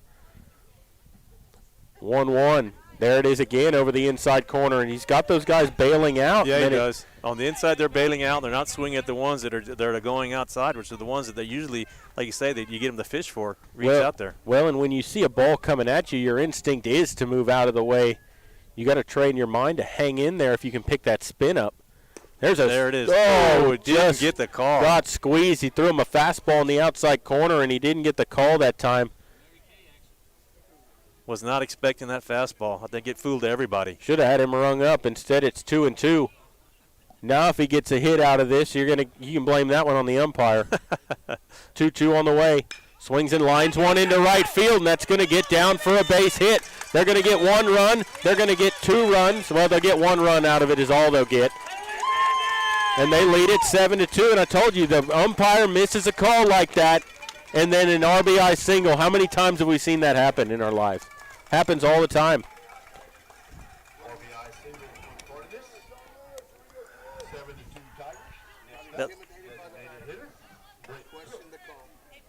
That's what you call bad luck. Yep. 7-2 score now. Panthers have got some work to do. They've got to get out of this inning. RBI single for Cardenas. It'll bring up Britt Cook, who's 1 for 2. He struck out, and he had a 2-run triple, and he swings and fouls one out of play to the left side. You know, you have runners at first and third. They're going to, at some point, you would think they're going to try the double steal and try to get that other run across. You have to be thinking, do you try to get that runner out at second? Unless it's a delayed steal. On the corners with 2 down. They put up a run in the inning. They lead 7-2. Here's the pitch. Down and out. 1 ball and 1 strike.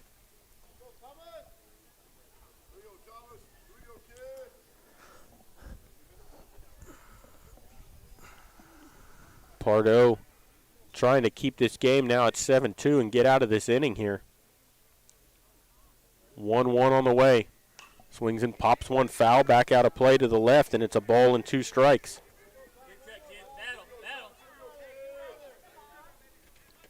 Pardo ahead in the count now, an opportunity to throw something off the plate, make it seem to chase the curveball or something and get out of the inning.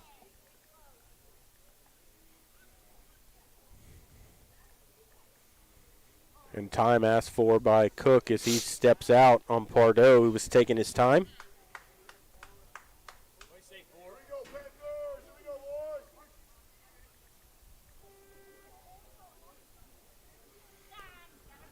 Ready for the 1-2 pitch. Here it comes from Pardo, and that's swung on and bounced foul up the first base line, and we'll do it again at a ball and 2 strikes.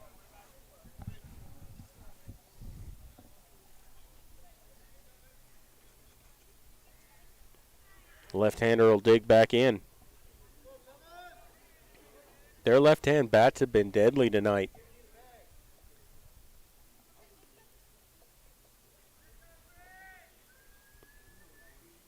Waiting on the 1-2, here it comes. Down and in, 2 balls and 2 strikes. Surprised the Tigers aren't trying to move that runner from first base over to second. Waiting on the 2-2 Pardo set. Kicks and delivers. Swung on and bounced back up the middle. Holzhaus will field it. Steps on the bag at second for the out, and the side's been retired. But they end up getting 1 run on 1 hit. 2 walks mixed in there, and they leave 2 on base.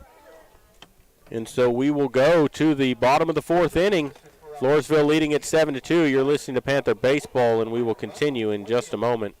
Left on base. Panthers coming to bat.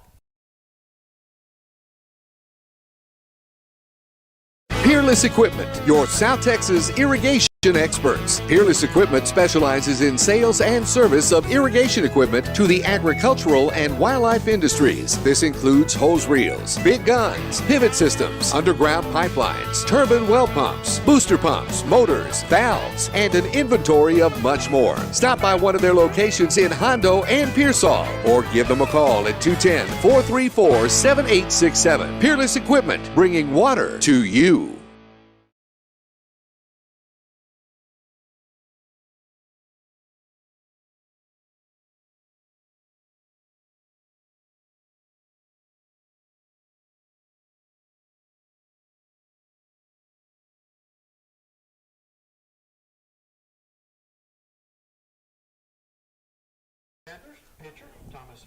Welcome back here to Gerald Kemp Field as we go to the bottom of the 4th, and Thomas Pardo will be leading off here in this inning. Pardo will step in for the first time this evening. He usually bats in the 2-hole for the Panthers, and he takes a rip and comes up empty on a fastball from Freeman. Freeman, as we mentioned that last inning, has been getting stronger as this game goes on, and there's a curveball that Pardo fouls back to the screen, and he's quickly in a hole, nothing in 2. 2 good pitches by Freeman, a high-velocity fastball and a nasty curveball. Quickly, and there's a swing and a high pop-up right side of the infield. Second baseman in the outfield grass makes the catch, and there's 1 away.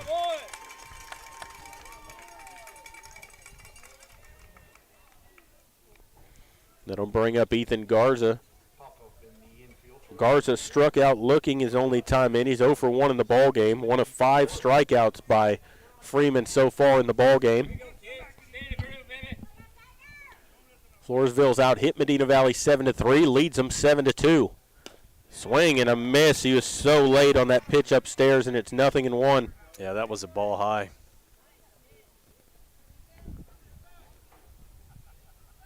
Oh, 1 on the way. Down low. You can see his velocity's picking up. You can see him getting stronger here as this game goes on. You can just watch him and see his body language.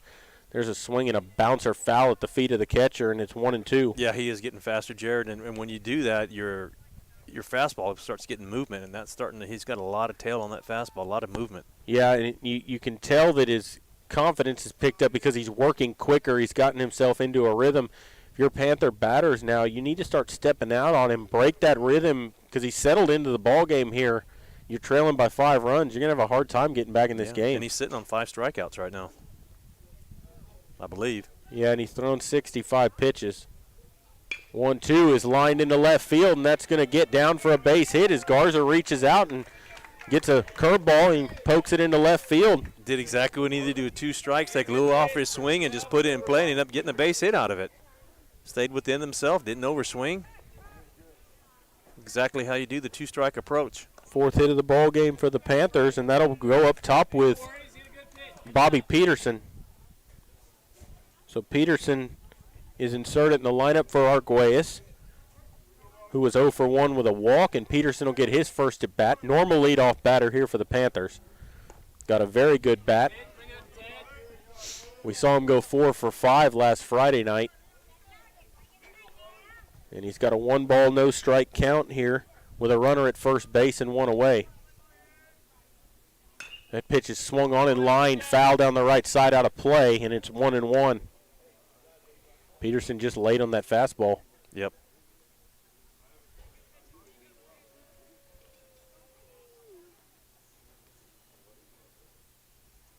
Junior center fielder digs in. Pitch on the way, and that breaking ball is going to get away from the catcher far enough for Garza to get to second base with 1 out. It's 2 balls and a strike now on Peterson. Yeah, Peterson's seen a couple pitches now. Let's see if he can adjust, get that runner in. Now that we have one sitting in scoring position. Runner at second base with 1 away.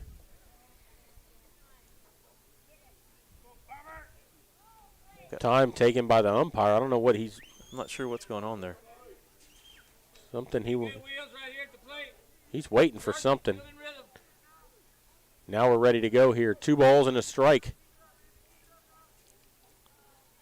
2-1 on the way, and that's upstairs. Wow. 3-1. A lot of velocity upstairs. 3 balls and a strike. He throws harder than JJ. He throws hard. He's definitely in the mid-80s. 3-1 to Peterson. Swings and fouls one back to the screen, and that'll fill it at 3-2.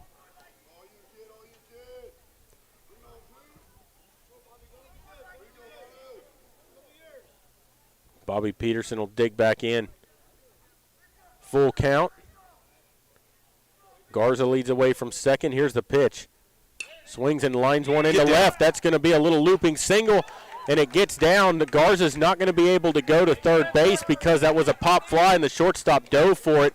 But you're going to get Peterson aboard, and there's 2 on with 1 out. It's a little base hit that didn't even make it to the outfield, but he put it in a perfect place right behind third base where the shortstop could not come across. He made a diving effort but couldn't catch it. No, Brooks Farrell made a good effort at that but just couldn't come up with it. And a good job by the third baseman to cover the bag and stay at home there, because if that bag's not covered, Garza could have probably got to third base. Or you'd been in a foot race for the tag, one of the two. Big opportunity here for Holzhaus to get a base hit and score a run. Holzhaus is 0 for 2. He struck out and popped out to the shortstop, and he swings and fouls one off his fist back to the screen. It's 0-1.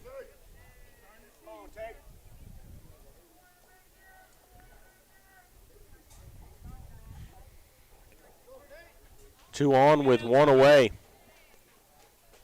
Pitch on the way is a curveball that stays upstairs, and it's 1-1.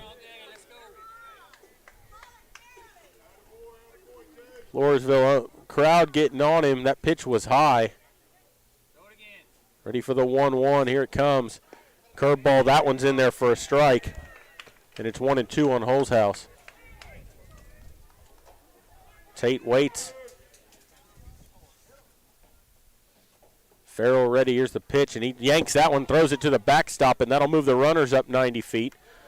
So they'll be second and third now with 1 away and a 2-2 count. Tough now, Tate. Yeah, with 2 strikes, Holzhaus needs to put it in play, get it on the ground, that runner, hopefully get that runner from third base in. 2-2 on the way. Inside, 3-2. So he's worked a full count here against Freeman. Working from the windup now with a runner at third. Here's the payoff pitch on the way. Swings and taps one foul at the feet of the catcher. Just stayed alive, but he managed to get a piece, and you'll see one more pitch. Good job hanging in there and getting a piece of that curveball. when your main thing here is you keep fouling pitches off, you're running up that pitch count on him. Yeah. You're up to 80 pitches now in the ball game. He's in the 5th inning. Here's the payoff. Swing and a miss, and he threw a fastball and struck him out. 6th strikeout of the ball game for Freeman, and there's 2 away, and it'll bring up Jared Lackey. So you got 2nd and 3rd, 2 down here for the left-hander Lackey. Lackey's 1 for 1. He's walked and doubled. That double was a hard-hit ball down the right field line. And the first pitch to him on the way is a curveball in the inside corner for a strike. It's 0-1 to Jared. Waiting on the 0-1. Here it comes. Swing and a miss. That's interference. Yep, catcher interference as he hit his glove.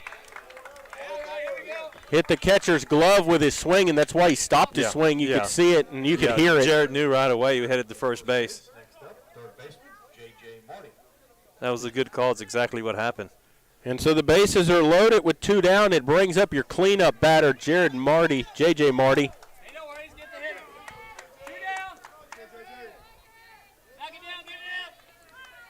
Huge opportunity for J.J. Marty here with bases loaded, 2 outs, scratch off a couple of runs. And J.J. has bounced into a fielder's choice and been hit by a pitch. That pitch is in the dirt, gets away from the catcher, but not far enough for the runners to move up. And it's 1-0 to Marty. With Joyce waiting on deck, you'd like to get both these batters up here in the inning. You need Marty to keep it going. You need Joyce up as well. Ready for the 1-0. Swings and pops it up, foul, back out of play, and it's a ball and a strike. You know what you don't see here, Jared, is that dugout. That dugout needs to be live and start messing with this pitcher now that he's thrown a few mistakes. See, I don't like that. I don't like chatter to the pitchers in the dugout. I know they do that at the college and high school level, but I just don't like that stuff. And there's a high fly ball into right. Right fielder coming in, makes the catch for the out, and the side has been retired. So the Panthers get no runs on 2 hits, and they leave the bases loaded. They've left 8 on base now in this ball game, 5 in scoring position, and we'll go to the 5th inning, 7-2. Floresville lead. You're listening to Panther Baseball, and we'll continue here in just a moment.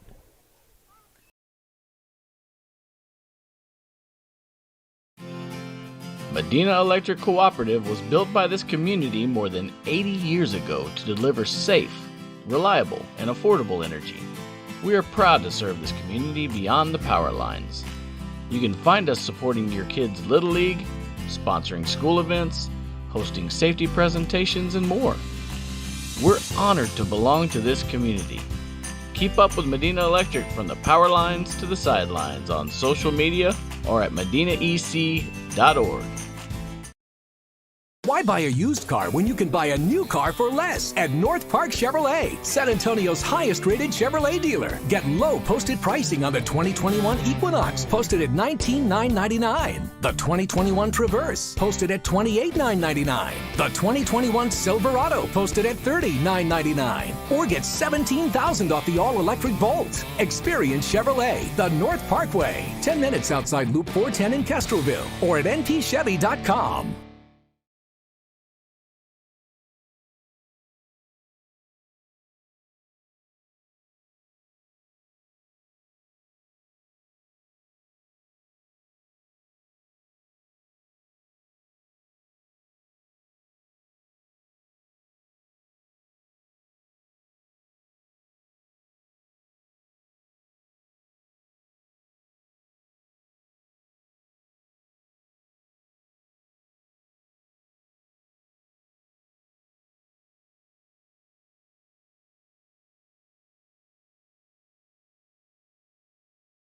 Back here at Gerald Kemp Field as we go to the top of the 5th inning. A 7-2 lead for Floresville. Pardo stays on to pitch. He'll be facing the 6, 7, 8 hitters. It'll be Derek Ferreira, Brooks Farrell, and Gavin LaFleur due up. Ferreira in the ball game has been hit by a pitch and walked. No official at bat yet in the ball game. On 2 plate appearances, he's been caught stealing once. First pitch of the inning from Pardo is on the way, and that's high a ball, 1-0.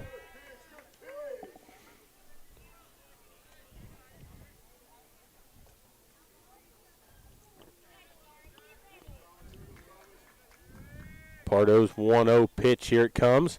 Swings and pops it up to Marty at third. He'll stand dead in his tracks and make the catch, and there's one away. Hit that ball off the hand, just a little bitty pop fly. I promise that didn't feel good. No. Easy play for Marty at third base. Get the first out. That'll bring up Brooks Farrell. Again, the Panthers need to work quick, get out of this inning. Love to see a 1-2-3 inning. Farrell's popped out to short and had a sacrifice fly for an RBI. 0 for 1 in the ball game. Nobody on, 1 out, and he swings and pops it up foul, back out of play, and it's 0-1. I don't know who keeps blowing the air horn out there. That's the train going by, Jared. Yeah.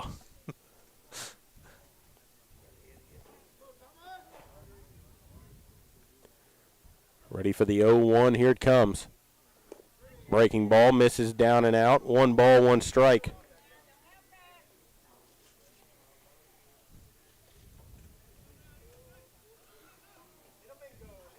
Pardo ready for the 1-1 pitch. It's on its way, and there's a curveball hitting the air high to center field.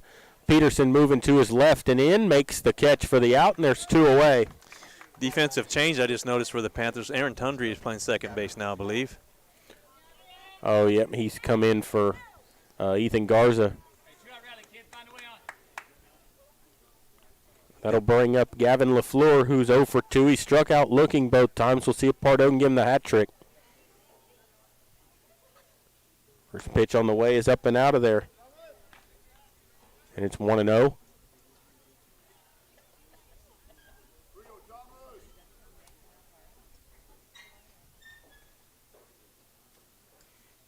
Pardo ready. The 1-0 pitch on the way is a breaking ball on the inside corner for a strike. Had LaFleur bailing out on that pitch, and it breaks over the inside corner. Bailed way out of there.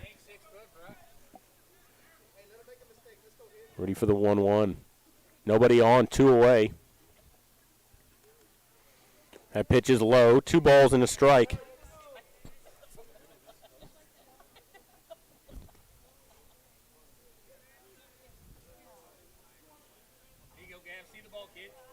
LaFleur, right-hand batter, slightly open stance against the right-hander, Thomas Pardo. His 1-1 pitch is swung on, popped up foul, out of play over to the right side, and it's a ball and 2 strikes. Pardo doing a good job throwing strikes here. Mixing it up, throwing a lot of curveballs, keeping his fastballs off the center of the plate. Out hit Medina Valley 7-5, but leads 7-2. Ready for the 2-2. It's on the way. Swings and pops it up in foul territory, and that's going to get out of play to the right, and we'll do it again at 2 balls and 2 strikes. For the Panthers in the 5th, they'll have Joyce, Mangum, and Habe, so you're going to have the 5, 6, 7 hitters due up. Medina Valley's going to have to find a way to start chipping away at this lead. You know, they've left 8 people on base already in the ballgame, 5 in scoring position. That does not spell success when you're leaving that many people on base. And we've seen them do that all year, but they've been able to score runs as well. There's a high pop-up that's going to stay in play. It's in the right side of the infield, and Joyce is not going to be able to make the catch. It's kind of in his glove and out, but Lackey's got to come over and make that play in front of the Floresville dugout. Exactly. You can't have your catcher running over to the Floresville dugout and try to make a play. Especially when that was popped up in the air that long. You know, you've got a catcher who's got all the gear on running away from the ball, and you got Lackey coming in with a great view of it. If he can get there to make that play, he's got to make it. And back to leaving the runners on. I think it was Harlandale who we left 11 runners on base. I think bases loaded twice. Yep, and left them. You're not going to win those games. 2-2 on the way. Curve ball. Oh, you got to ring him up. That's twice. He's missed one on a ring up. And it's going to be 3-2. This is a beautiful pitch. It broke across the plate. That's got to be strike 3. Waiting on the payoff. Here it comes. Swings and pops it up foul, back out of play. That should have been his 3rd time caught looking in this game. Yeah, he even had his head down walking the dugout. He thought he was punched out. The umpire said, no, you get another pitch. Waiting on the 3-2 again. Kicks and brings it. and he walked him. That's twice a bad call. Yep. Has backfired on us.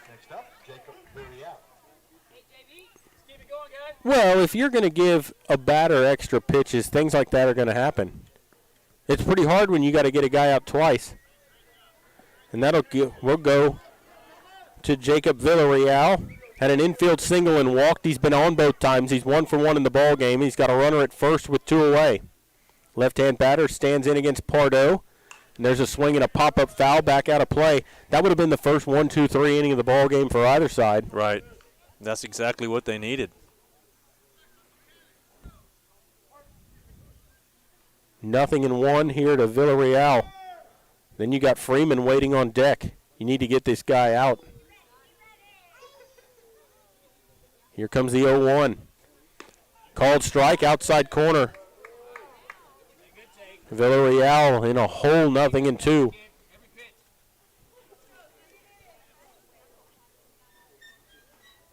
Should be a curveball out of the strike zone here. Here comes the 0-2. He's going to try to backdoor him, I think. Here it comes. Tried to get him on the outside corner, just missed. 1-2. Not a bad location there. No, and you know, if you can get the call, great. If not, you didn't waste much. Nope. Do it again right here. Here comes the 1-2 from Pardo. Swings and lines one into right for a base hit. The runner will stop at second base as LaFleur moves from first to second, and that'll bring up Preston Freeman with runners at first and second and 2 away. Just a little mistake there, Bob Pardo. You got him 2 strikes, you're up in the count, and you put one across the plate, and they turned it into a base hit. And Freeman will come in.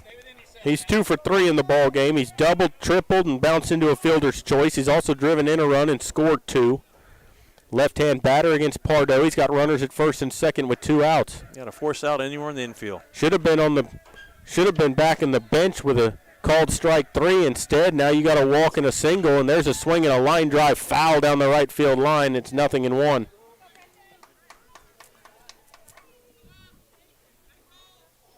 You know, you hate to say it, but that's how big each pitch is. One call like that, and the inning's turned. Well, and I promise you, the opposing team was not going to complain if that pitch got called a strike because they knew it was. There was nothing wrong with it. Waiting on the 0-1. Pardo kicks and delivers. Swings and golfs one into right field, and that's going to get down for a base hit. They're going to wave the runner. Here comes the throw. It's going to be cut off by Lackey. He tried to relay it to the plate too late, an RBI single, and they lead 8-2. Freeman definitely doing his job for Floresville.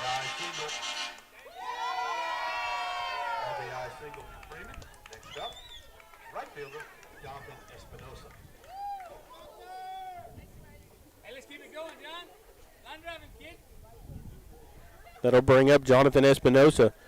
Flown out, grounded out, and bounced into a fielder's choice. He's 0 for 3. He's also driven in a run. He's got runners on the corners with 2 away. There's a swing and a pop 5 foul out of play back to behind us here. 0-1.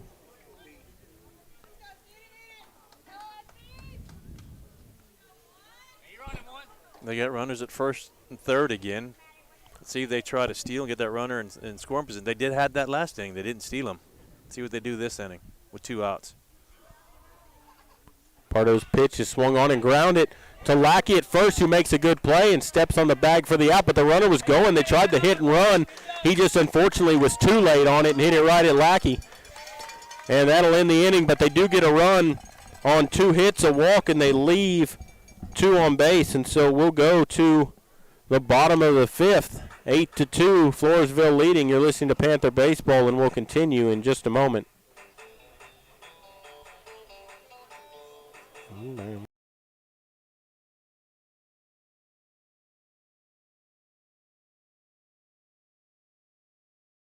Nobody can design, create, or maintain your lawn better than 3D Landscaping and Irrigation. With over 17 years of experience, owner Ray Doyen and his crew take pride in their craftsmanship and service. They're fully insured, offer free estimates, and multiple references, so you know you're getting the best. 3D does landscaping, lawn maintenance, irrigation, tree installation, lighting, and more. Whether it's residential or commercial, 3D Landscaping and Irrigation has you covered. Give 3D a call at 830-985-9115 or find us online at threedlandscaping.com.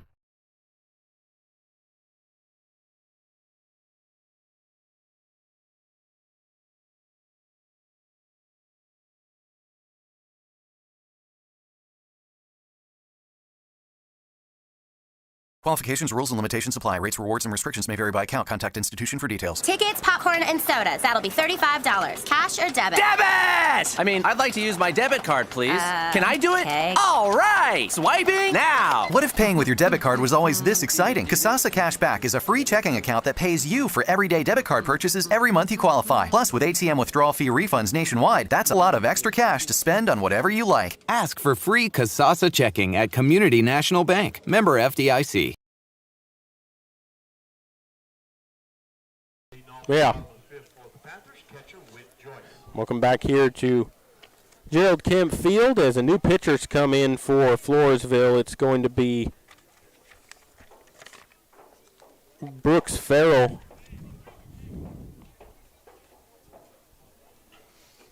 And he will come in here with an 8-2 lead. And he'll face Witt, Joyce, Tyler Mangum, and Tanner Habe. 5, 6, 7 hitters. Joyce in the ball game's 1 for 2. He had a 2-run double back in the first inning, and he lines one back up the middle on the ground for a base hit. So a leadoff single for Witt Joyce. 6th hit of the ball game, and he greets Farrell with a base hit on the first pitch he throws. It'll bring up Tyler Mangum. Yeah, Joyce has hit the ball hard all 3 times. The only out was that line out to center field that he crushed the ball. He just happened to hit it right to the center fielder. Doing a good job at the plate. Mangum's been hit by a pitch and struck out. He's 0 for 1. Got a runner at first base, nobody out. Farrell comes set, and he deals a strike on the outside corner. Kind of an odd setup there as he pitches from the stretch. He faces straight away to home, but when he comes set, he moves that front foot way toward the bag at third base. And the 0-1 pitch is a curveball for a strike, 0-2 to Mangum.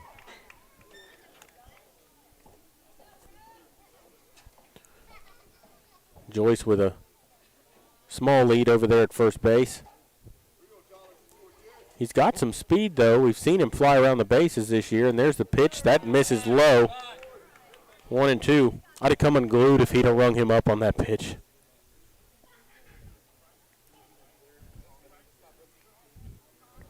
Waiting on the 1-2, especially after some of the calls they didn't get, and then that pitch that wasn't that close. Here's the 1-2. That's outside. It gets away from the catcher, and Joyce is going to move up to second base. And it'll be 2-2 on Mangum.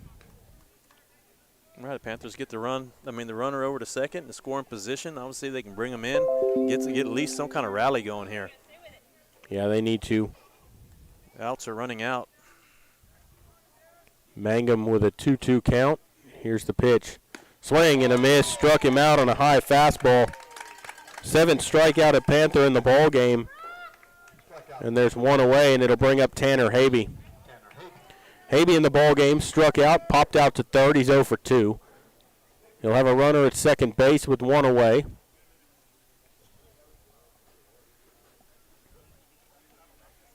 Catcher's out talking to Farrell right now. The home plate umpire is going out to break it up.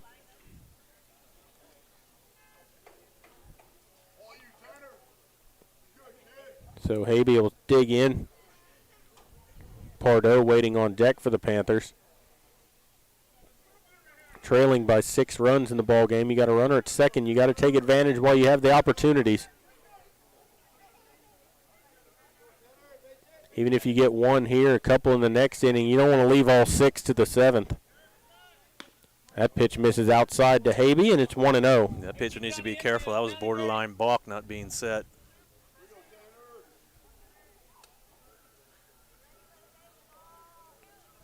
Ready for the 1-0. That misses down and out. And yeah, you're right, Dwayne. That pitcher's not coming set for a full second. When he comes set, those are balks.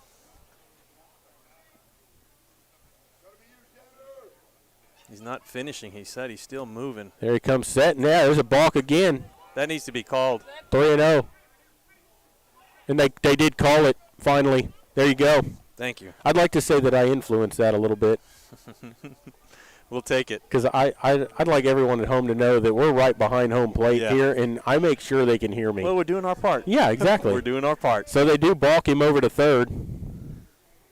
He does need to come set, though. Yeah, so what he's doing is you got to come set for a full second. That's the rule. There he comes set, checks the runner at third. Here's the pitch, and there's a bad swing by Habe at a high fastball that would have been ball 3, and it's 2-1. That was in betweeners. He wasn't sure whether he can swing or not, and at the last second, he decides to pull the trigger and just misses. Ready for the 2-1. There he almost balked again. There's a swing and a foul out of play right side, and it's 2-2. Habe needs to hang in here tough and battle with the pitcher and just put one in play and try to get that runner from third in. Need to watch him. That time he didn't come set again. That's Well, I don't even know if they told him what he did wrong. They just called the balk. Yep. There's a pitch low, 3-2. Pitch was low in the zone. Floresville crowd begging for a lot of calls that aren't close, and then the ones that are, they ready for the payoff. Habe waiting. Here's a 3-2. Called strike 3. Gave him a fastball right down the middle, and Habe couldn't pull the trigger. Back-to-back strikeouts for Farrell. It was right at his knees, but it was directly over the plate. Got to be swinging the bat on that. 2 away to bring up Britton Griggs, or actually Pardo. Griggs was the original batter. Pardo's 0 for 1. He popped out to second his only time in. Runner at third with 2 outs. There's a strike with a curveball. 0-1. Griggs left the game batting 1,000 today. Yeah, he's 1 for 1 at an infield single, and he stole a base. Waiting on the 0-1. Farrell comes set. Now he steps off. You know, he kind of rocked his body around before he actually stepped off the rubber there. That's technically a balk, too. He's got a weird delivery. Now he comes set. There he is, set. 0-1. There's a swing and a foul out of play, 0-2. Pardo needs to get ahead of that pitch. He's swinging way late.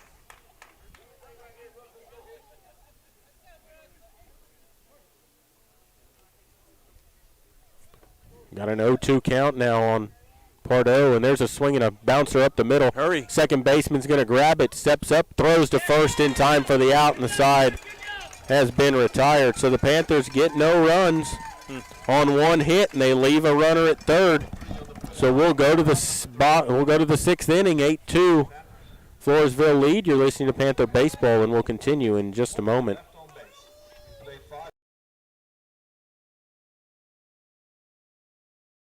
Headed out to the game? Then make a stop at your local Valley Mart convenience store. With 12 area locations, Valley Mart is always right around the corner. Fuel yourself and your vehicle with quality branded gas and diesel, snacks, and fountain drinks. Always convenient, well lit with clean restrooms. Valley Mart, family owned and operated since 1984, and a proud supporter of Medina Valley athletics and area youth sports for over 30 years.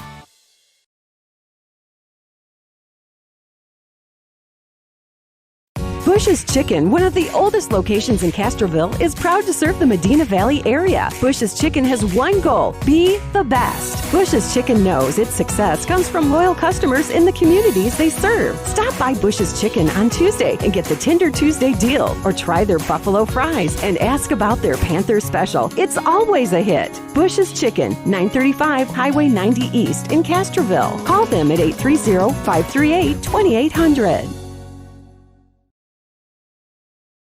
Are you ready for a vacation? Tanya with Travel by Design can help you with all your vacation destination needs. At no cost to you, she can plan all of the details tailored to your unique wants and needs. So all you have to do is enjoy your vacation. Tanya is a certified expert with Disney, Universal Orlando, and California, Sandals, and all cruise lines. Give Tanya a call at 830-931-4834 or visit her Facebook page, Tanya with Travel by Design, for all the latest specials and must-do vacations.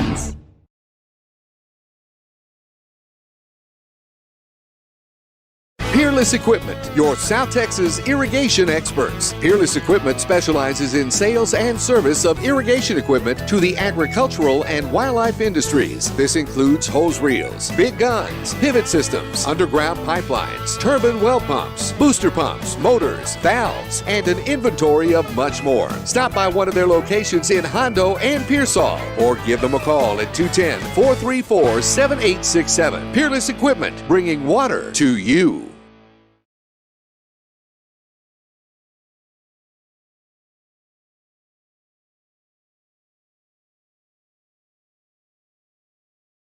We're back here at Gerald Kemp Field as we go to the 6th inning, and J.J. Marty has come on to pitch here for. Well, he's not closing. Medina Valley, no, and he's not closing, but he's come on to pitch in an 8-2 ball game that he's trailing in.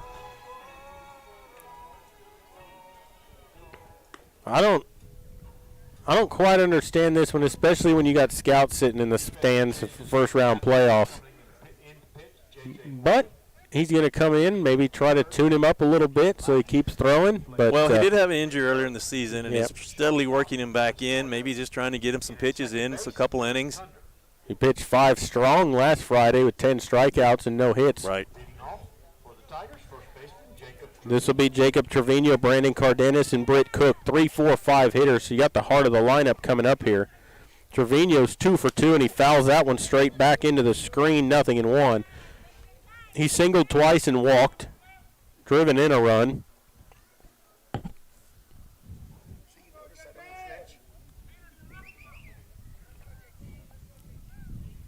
Waiting on the 0-1. Here it comes.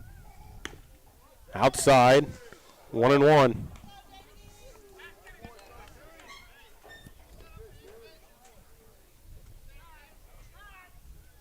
One ball, one strike. Marty's 1-1 on the way. Swings and pops it up, foul, out of play. 1 ball, 2 strikes.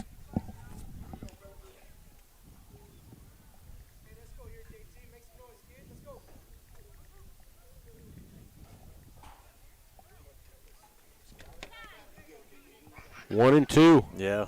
Here comes the scout. Here's the 1-2. Swings and bounces one foul on a breaking ball over to the left side, and it's 1 ball and 2 strikes.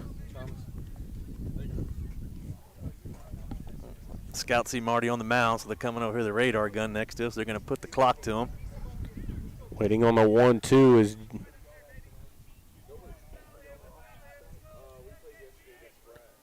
(1-2) on the way.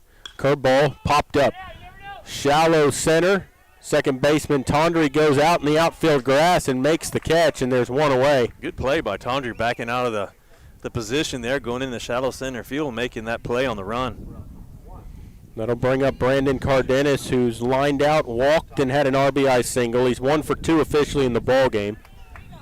Nobody on with 1 away.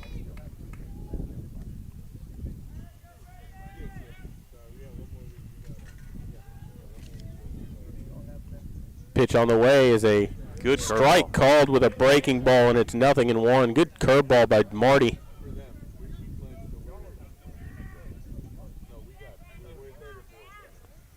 Oh, 1 on the way. Down and out. 1 ball, 1 strike.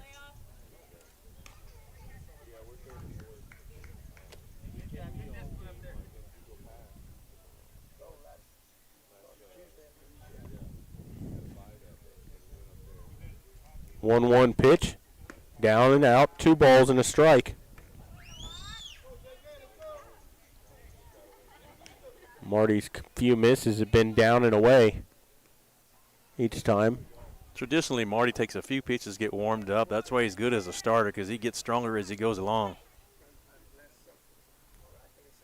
2-1 is swung on and foul tip in the catcher's mitt, and it's 2-2. That ball has some smoke on it. Marty, the hardest throwing pitcher that Medina Valley has. A lot of velocity on that pitch right there. That's his go-to pitch. 2 balls and 2 strikes here as Marty stares into the windup. 2-2 on the way. High with a fastball, and the count's full, 3-2.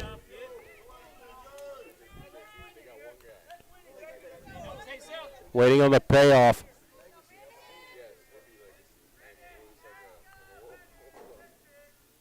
Here comes the 3-2. Swings and bounces one to Tondre at second. He's up with it.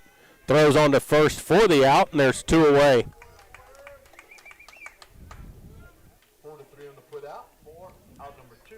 Next up, designated hitter. Quick work by the Panther defense so far this inning and see if they can keep it up and get out of this inning. 2 down, and that will bring up Britt Cook. Like you said earlier, Jared, we've yet to have a 1-2-3 inning, correct? That's correct. Cook struck out, had a triple, and grounded out. He's 1 for 3 in the ball game as he takes a strike on the outside corner. He's also driven in a pair of runs on that triple.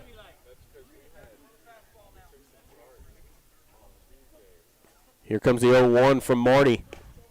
Called strike. Nice 2-seam fastball. Had him bailing out, and it came back across the inside corner, and it's 0-2. Good pitch. A lot of movement on that fastball. Waiting on the 0-2. It's on the way. Curveball stays up and out of there. 1-2.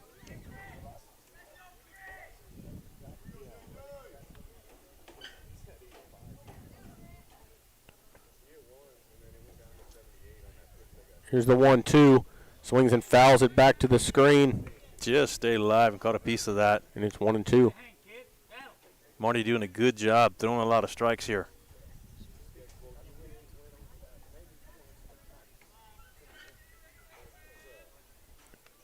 One-two pitch on the way to Cook. Swings and fouls it back to the screen to stay alive, and we'll do it again at a ball and 2 strikes. Floresville all night long, Jared, been swinging the bat. That's one thing that they've been doing well all night.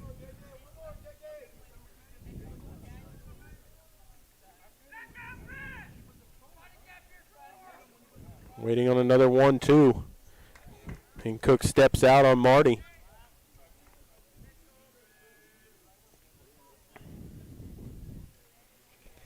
Left-hander digs back in as Marty ready. Shakes off Joyce a couple of times, and now Cook's going to step out again as they can't get together on what they want to throw, and Joyce is going to want it to go out there, and I guess they got together on it before he could go. JJ probably told him something.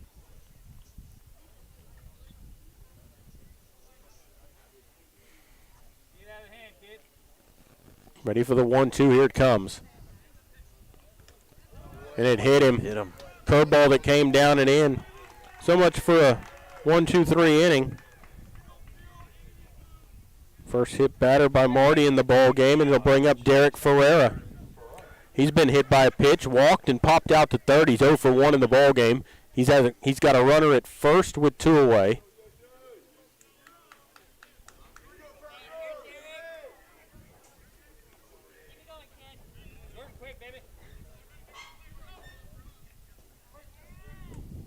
Right-hand batter. Runner at first with a decent lead. Marty from the stretch for the first time in the ball game, and he pitch comes down and out for a ball, 1-0.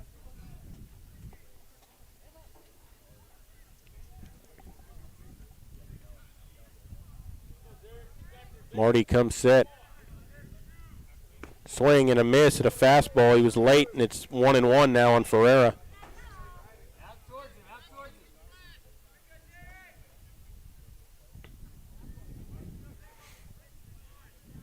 1-1. He yanks that, and it gets away from Joyce, and it'll allow the runner to get to second base, and a 2-1 count now on Ferreira. That pitch just a little bit too outside for Witt to get his glove on it and got away from him. Allow the runner to get to second base. JJ needs to settle down here, work on this batter. Ready for the 2-1. Marty checks the runner at second. Here's the pitch. Strike called, outside corner, nice fastball, and it's 2 balls and 2 strikes. Counts level up here.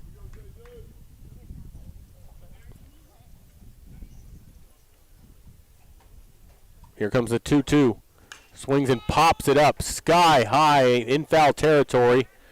Third base side, and Lackey makes the catch for the out, and the side has been retired. They get no runs on no hits, a hit by batsman, and they leave 1.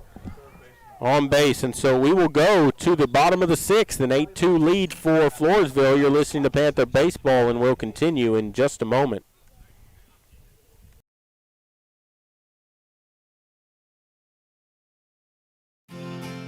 Medina Electric Cooperative was built by this community more than 80 years ago to deliver safe, reliable, and affordable energy. We are proud to serve this community beyond the power lines. You can find us supporting your kids' Little League, sponsoring school events, hosting safety presentations, and more. We're honored to belong to this community. Keep up with Medina Electric from the power lines to the sidelines on social media or at Medina EC. Why buy a used car when you can buy a new car for less at North Park Chevrolet, San Antonio's highest rated Chevrolet dealer? Get low posted pricing on the 2021 Equinox, posted at $19,999. The 2021 Traverse, posted at $28,999. The 2021 Silverado, posted at $30,999. Or get $17,000 off the all-electric Bolt. Experience Chevrolet, the North Parkway, 10 minutes outside Loop 410 in Castroville, or at npchevy.com.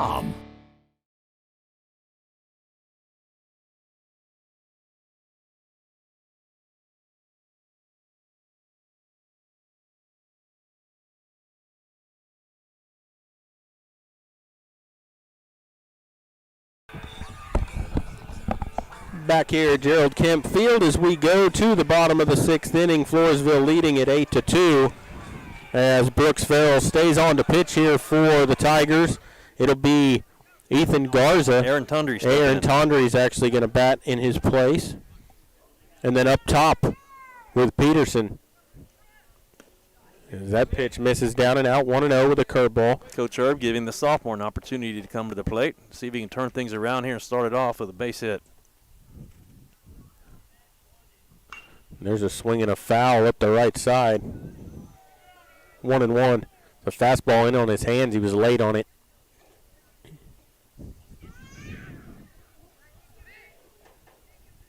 Umpire's going to dust off the plate.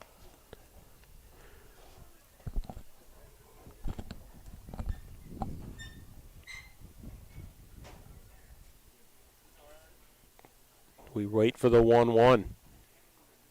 Here it comes. Called strike in on the knees. 1-2. Waiting on that 1-2. Farrell into the windup. Here it comes. Curveball inside. Spun him out of there, and it's 2-2. I'd almost take that. Let it hit you. I thought I'd hear from the dugout, wear it. That's typically what they usually say, wear it. Ready for the 2-2. Farrell into the windup. Here it comes. Curveball in the dirt. 3-2. Good job by Tondry. Tough pitch to lay off. Played it smart. And it's 3-2 here to Tondry leading off here. Like him to get on base here. You got the top of the order on deck. If you're going to do something, now's the time. Train going by again, Jared. Yep. Here comes the payoff. 3-2 on the way. Outside, and he walked him. So Tondry draws a walk.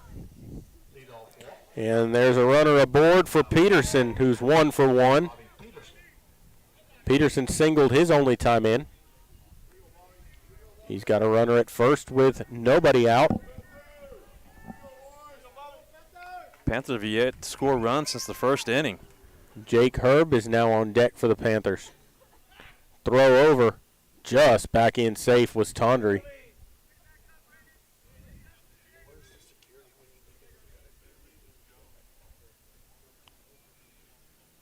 Peterson waits. Farrell checks on the runner, and now he'll come set. Throw over again. He almost threw it away, but if that throws on the money, he gets him.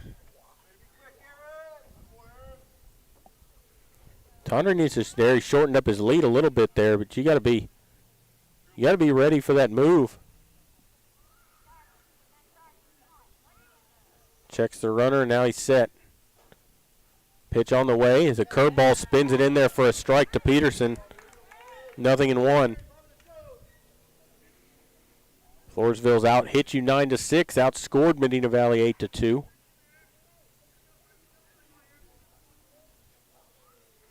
Panthers have a runner at first with nobody out here. Your leadoff batter at the plate. 0-1's inside, 1 ball, 1 strike.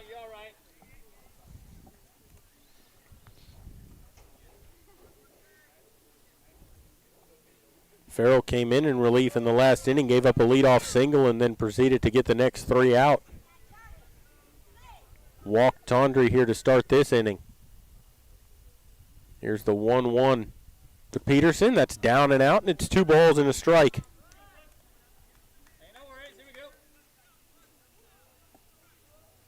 Peterson with a hitter's count here, 2-1, up ahead in the count. Can wait for a fastball right down the middle. Hopefully he can drive something.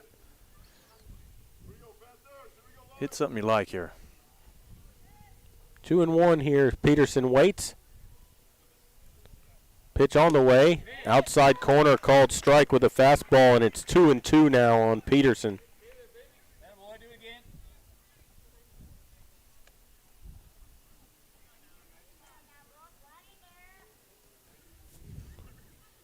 Peterson waits. 2 balls, 2 strikes. Tondre at first. Farrell comes set, throw over. Tondre back in, diving. Too close over there at first base when you're down 8-2. Yeah.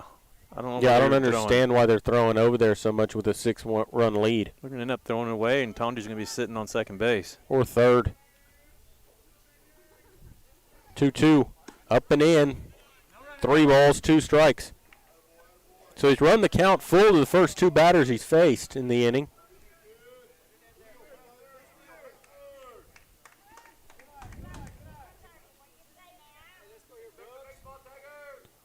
So Peterson will dig back in. He's got a 3-2 count. Nobody out and a runner at first. Right-hander with a slightly open stance as Farrell comes set. Kicks and brings the payoff. Bounces one foul up the first base line. And we'll do it again at 3-2. That was about 2 feet foul. That would have been nice to have right there. Yep. With Peterson's speed, he may have been standing on third base.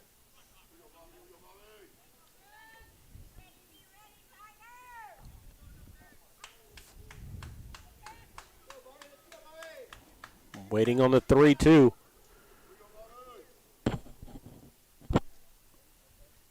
As Peterson swings that bat around, he's ready.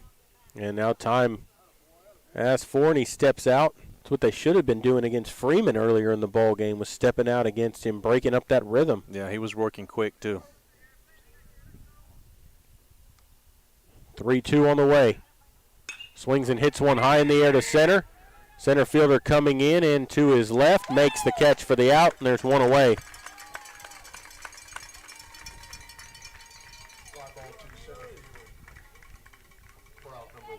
And that'll bring up Jake Herb.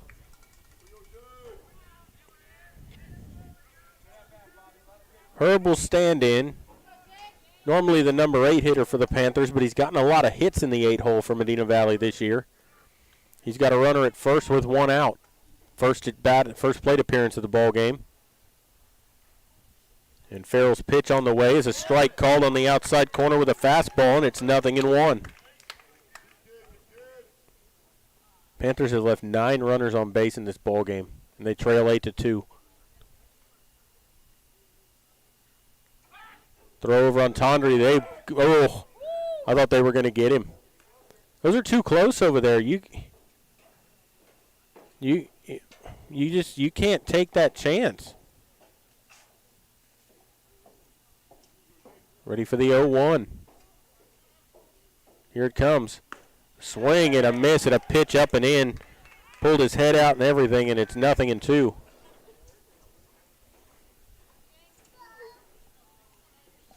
You're going to swing at that up and in pitch. You better get the bat head out in front of it pretty quick. Oh, get ready, because here comes the curveball. Curve or that same fastball up and in, one of the two. I think you're right, Dwayne. Here's the 0-2. Curveball, swing and a miss. Third strikeout for Farrell in the ball game. That's 9 strikeouts of Panther batters. And that'll bring up Jared Lackey. Lackey's walked, doubled, and reached on a catcher's interference. He's got a runner at first with 2 down. Again, the Panthers had the leadoff runner aboard and haven't been able to move him. Pitch on the way, and he throws that to the backstop, and that's going to get Tondry over to second base.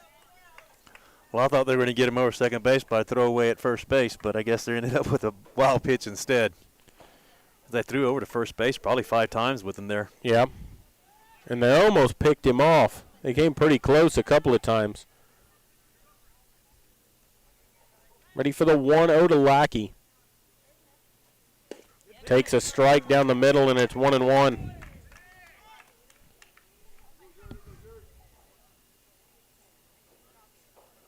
One ball, no strikes. Or 1 ball, 1 strike to Lackey. Here's Farrell's pitch. Curveball hit on the ground to second, and the first baseman is going to field it. He's not going to get a throw off. He finally does, but too late. Well, his cap fell over his face, and it covered his eyes. He didn't know where to throw that ball. Yep, and then it finally came off. The pitcher was covering the bag. That's going to go as an infield single. Well, we'll see how they score it. They haven't put hit or error up on the board, but that's got to. It was just a tough play because it was hit softly, and the first baseman went way off the base to get that one. He kind of dove to the ground to get that ball. His cap fell off, and it covered his eyes. He come up to him, but he couldn't see. They'll bring up J.J. Marty. He's bounced into a fielder's choice, been hit by a pitch, and flown out to right. He's 0 for 2. Runners on the corners with 2 away.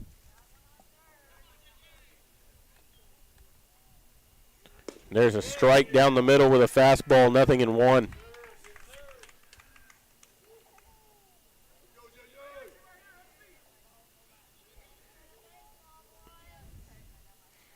Waiting on an 0-1. Farrell's pitch on the way is upstairs with a fastball. 1 1 strike.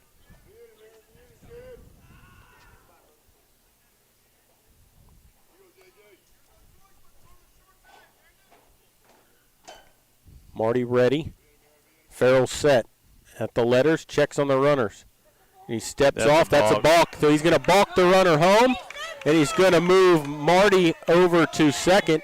It's not that they're saying that he moved before he stepped off. Yeah, he moved before he stepped off the rubber is the point. He made a move towards home plate before he stepped off the rubber, and you can't do that. No, that's he the definitely ball call. stepped off, but he moved before he stepped off, and everyone's complaining about it, but that's the right call. Yep. So that gets the run home and makes it 8-3. That's right, get the hitter, let's go. Runner moves from first to second, and there's still 2 away. Well, 2 runners in scoring position now. Good opportunity for Marty to drive in a couple of runs. Again, the Panthers haven't scored since the first inning. Yep. Yeah, that's the whole point. And I got Maury sitting next to me here, and he just made a great point. Is why are you even worried about the runners in the first place? You have a 6-run lead. Yep. Why do you even give yourself the opportunity to balk a runner home twice? Yeah, in 2 outs. Here's the 1-1 to Marty. Watches a slider through there for a strike, and it's 1-2. That's a pitch he's got to shoot into right field for a base hit. Runner at second base with 2 away. 1-2 on Marty. Called strike 3, and that's a pitch they've been giving all night, and he rings Marty up with a curveball in the inside corner.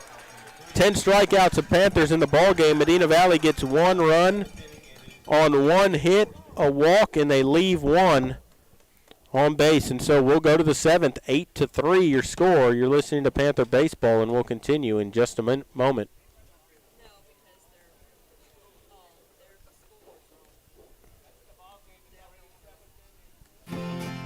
Medina Electric Cooperative was built by this community more than 80 years ago to deliver safe, reliable, and affordable energy. We are proud to serve this community beyond the power lines. You can find us supporting your kids' Little League, sponsoring school events, hosting safety presentations, and more. We're honored to belong to this community. Keep up with Medina Electric from the power lines to the sidelines on social media or at medinaec.org. Peerless Equipment, your South Texas irrigation experts. Peerless Equipment specializes in sales and service of irrigation equipment to the agricultural and wildlife industries. This includes hose reels, big guns, pivot systems, underground pipelines, turbine well pumps, booster pumps, motors, valves, and an inventory of much more. Stop by one of their locations in Hondo and Pearsall or give them a call at 210-434-7867. Peerless Equipment, bringing water to you. Are you ready for a vacation? Tanya with Travel by Design can help you with all your vacation destination needs. At no cost to you, she can plan all of the details tailored to your unique wants and needs. So all you have to do is enjoy your vacation. Tanya is a certified expert with Disney, Universal Orlando, and California, Sandals, and all cruise lines. Give Tanya a call at 830-931-4834 or visit her Facebook page, Tanya with Travel by Design, for all the latest specials and must-do vacations. Back here at Gerald Kemp Field as we go to the top of the 7th inning. Marty stays out there to pitch. It's the bottom of the order. Brooks Farrell, Gavin LaFleur, and Jacob Villarreal are your 3 hitters due up here in the inning. And first pitch from Marty is popped up on the infield. Whoa, watch out, kid. The shortstop going out, and that's going to drop. Why didn't the center fielder make that play? He's so far out there in the outfield grass. Was Pardo. I mean, Peterson with all his speed's got to come in and take charge of that, and instead it's going to drop in for a double. That should have been an easy pop fly caught. There's just no communication between center field and shortstop. I was watching that. He threw that bat to the dugout, and the guy on deck almost got killed. Yeah, he threw the bat all the way over there. Yeah, that is dangerous. Now they're going to bunt. Bunts it up the third base line, and Lackey was not covering. Everybody safe. Infield single. They caught Lackey napping at third base. And now they have runners on the corners with nobody out. Yeah, well, you still got a question, though. Why are you bunting with a 6-run lead in the last inning? So that they can 10-run rule this and get out of here and not pitch the bottom of the inning? Oh, yeah, we still got a bat. Yeah, I don't know. Yeah. Why not? You're working on your small ball before the playoffs. This is their last game as well. Yeah. They've out-hit you 10-6. Well, they've definitely earned it so far. And this will be Villarreal. So the bottom of your order doubles and singles on a couple of balls that one should have been caught, the other one should have never happened. And Villarreal foul tips one into the catcher's mitt, and it's 0-1. You know, I was going to say earlier, Medina Valley hadn't committed an error in the ball game. Sadly, as he fouls that one out of play and it's 0-2, that does not go in an error because no one actually touched the ball, but it might as well be because that's an out that has to be made.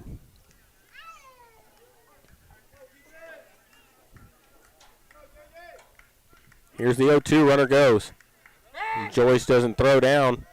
And they'll have runners at second and third with nobody out.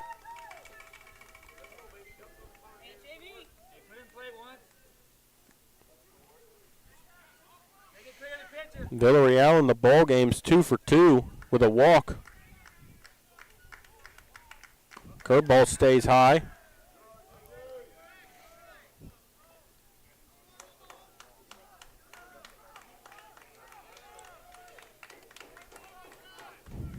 Left-hand batter waits on the 2-2. It's on the way.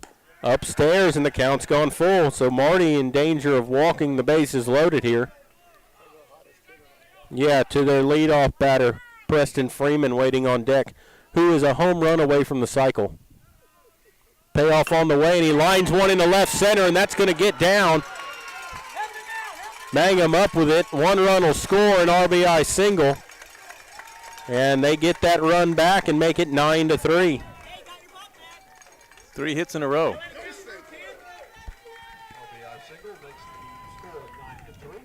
And they'll have runners on the corners with nobody out for Freeman. A home run would get him the cycle in the ball game. He's doubled, tripled, singled, and bounced into a fielder's choice. There's a swing and a miss, and he was looking for that home run right there. He knows. He definitely took a rip at that ball. There's no doubt about it. You can do that with a 9-3 lead also. Well, and he can golf it. We saw him pull one off his shoestrings earlier in the ball game and line it into right. Waiting on the 0-1. Here it comes. Runner goes. He golfs that one and bounces it foul up to the first baseline. The runner will have to go back to first, and it's 0-2 on Freeman.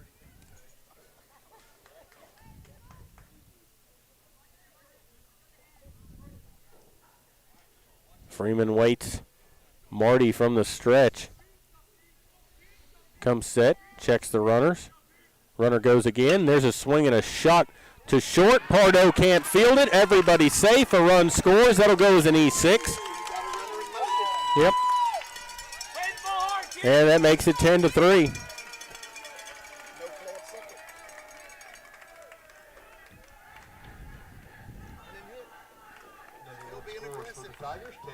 Well, and now they've got runners at first and second with nobody out. And they lead it 10-3. Still nobody out, and that'll bring up Jonathan Espinosa. And that hit him. No, it hit the bat.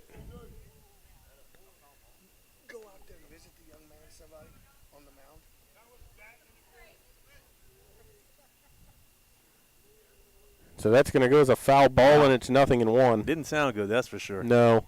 Well, I was looking down at my sheet here, making a mark on it, and I heard that. I thought it hit him in the coconut the way he reacted, but he got his bat there on the fist. I might have hit the knob of the bat. Ready for the 0-1. They're still being aggressive, trying to bunt runs over. Here they do it again. Looking to bunt, and he does bunt it. In front of the mound, the catcher will grab it, throw to first for the out. The sacrifice is good. It goes 2-3 for the put out, and there's one away. They move the runners to second and third. They almost got that play down, too. Whit Joyce did a great job coming out of the catcher's box, working himself into a position to throw the ball, and shot a cannon over there to get the out. That'll bring up Jacob Trevino, who's 2 for 3 in the ball game. He singled twice and walked. Hits one on the ground to third. Lackey grabs, throws to first for the out. An RBI ground out for Trevino. It's his second RBI of the ball game. And there's 2 down. Makes it an 11-3 game. It'll move that runner from second to third, and there's 2 away. Bring up Brandon Cardenas. Lined out, walked, singled, and grounded out. He's 1 for 3 with an RBI.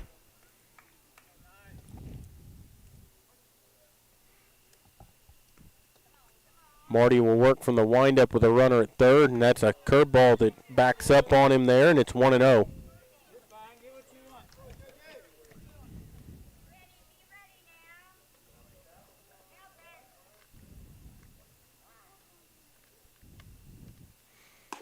That's high a ball.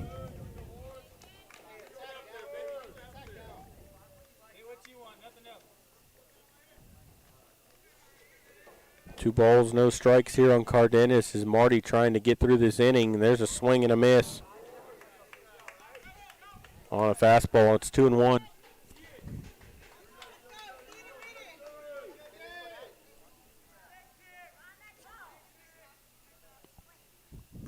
Curveball just stayed low. He had a notion but laid off, and it's 3-1.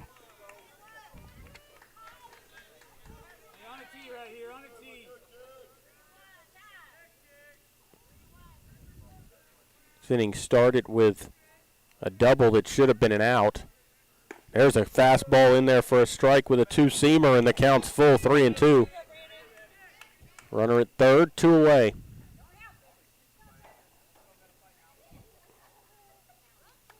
This is the 7th man to bat in the inning. Here's the payoff pitch. Called strike 3 over the outside corner. He run him up. First strikeout for Marty in the ball game. And the side's been retired, but they get 1 run on 3 hits. Actually, they get 2 runs on 3 hits. And they leave 1 on base. And so we'll go to the bottom of the 7th. Panther bats have to go to work. Floresville leading 11-3. You're listening to Panther Baseball, and we'll continue in just a moment.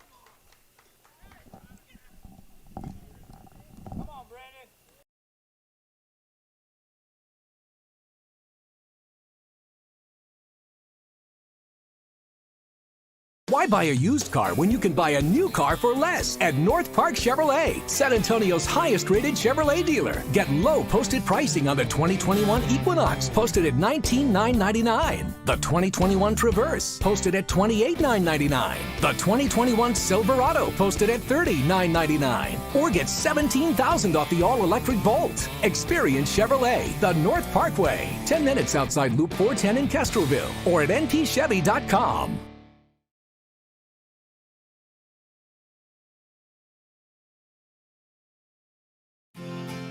Medina Electric Cooperative was built by this community more than 80 years ago to deliver safe, reliable, and affordable energy. We are proud to serve this community beyond the power lines. You can find us supporting your kids' Little League, sponsoring school events, hosting safety presentations, and more. We're honored to belong to this community. Keep up with Medina Electric from the power lines to the sidelines on social media or at medinaec.org.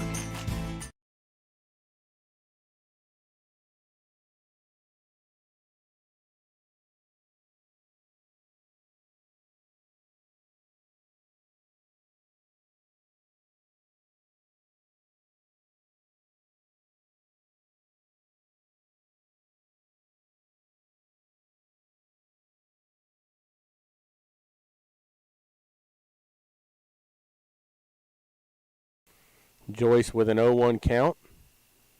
Farrell into the windup. Here's the pitch, and that's down in the dirt. 1 ball, 1 strike. We need to at least score some runs because you want some momentum going into the playoffs. You come off a loss against Wynn, and then you're not having a good showing here. You need to do something to at least turn the momentum around. Here's the 1-1. There's a curveball for a called strike on the outside corner, and it's 1 and 2.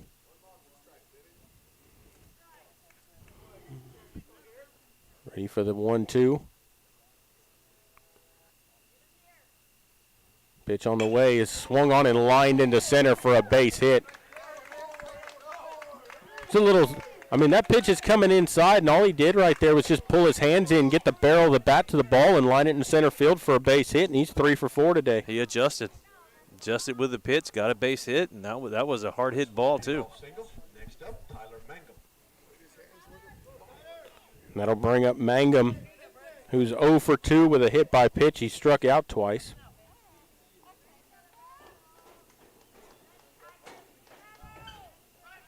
Throw over to first. Why? Why are you throwing over with an 11-3 lead? Definitely not going anywhere.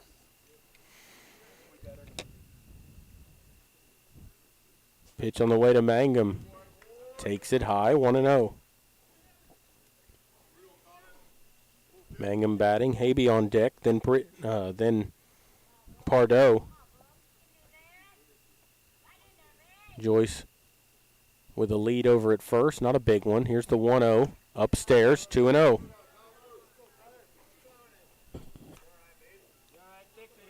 We've seen stranger things happen with leads like this.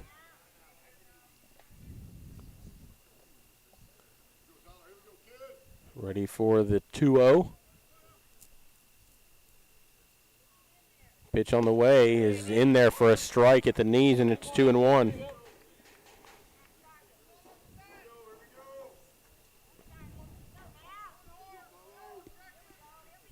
Two balls, 1 strike here is Joyce at first. Nobody out. Started after it, laid off. They want to ask for the appeal. No. Palms down, no swing, and it's 3-1. And he didn't go. It wasn't even close. No, he turned his hips, but he didn't turn. But he didn't swing the bat. It wasn't even close. The bat never even broke the plane. He never broke his wrist, and the bat never crossed the plate. Ready for the 3-1. Pitch on the way. That's inside, and he walked him. Good at bat by Mangum. So a single and a walk to start the inning. Second walk issued by Farrell in the ball game. 4 to Panther hitters, and it'll bring up Tanner Habe. Habe struck out twice and popped out to third. He's 0 for 3.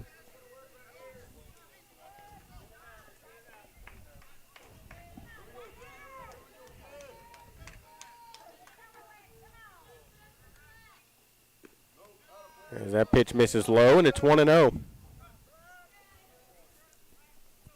I wonder if Farrell's starting to labor here. He's thrown 48 pitches now in the ball game.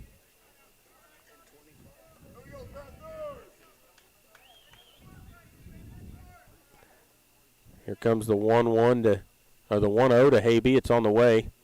Curveball in there for a strike. 1-1.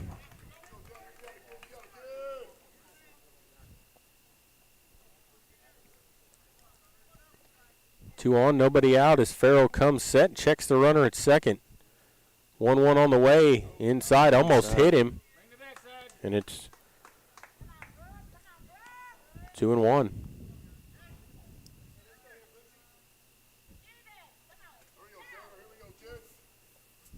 Good opportunity to see a fastball here and try to drive the ball. Waiting on the 2-1, here it comes. Swings and fouls it back to the screen. It's 2-2. That was the pitch right there. Just got a piece of it, though.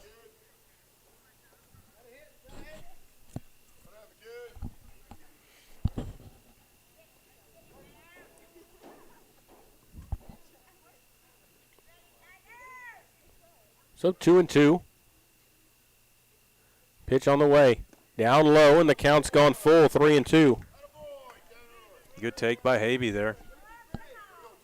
So ready for the payoff.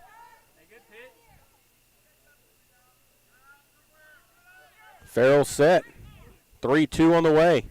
Down low, and he walked him. Bat. So a single and back-to-back walks, and the Panthers have the bases loaded with nobody out. 3 walks issued by Farrell, and nobody's coming out of the dugout for Floresville. They're going to let Pardo stay out there and bat. I mean, you might as well. He represents run number 7 in the ball game. They'd have to load him again and get a grand slam just to get the, they have to load him again just to get the tying run to the plate. And there's a strike dealt to Pardo. Pardo in the ball game's popped out and grounded out both to second base. He's 0 for 2 in the ball game.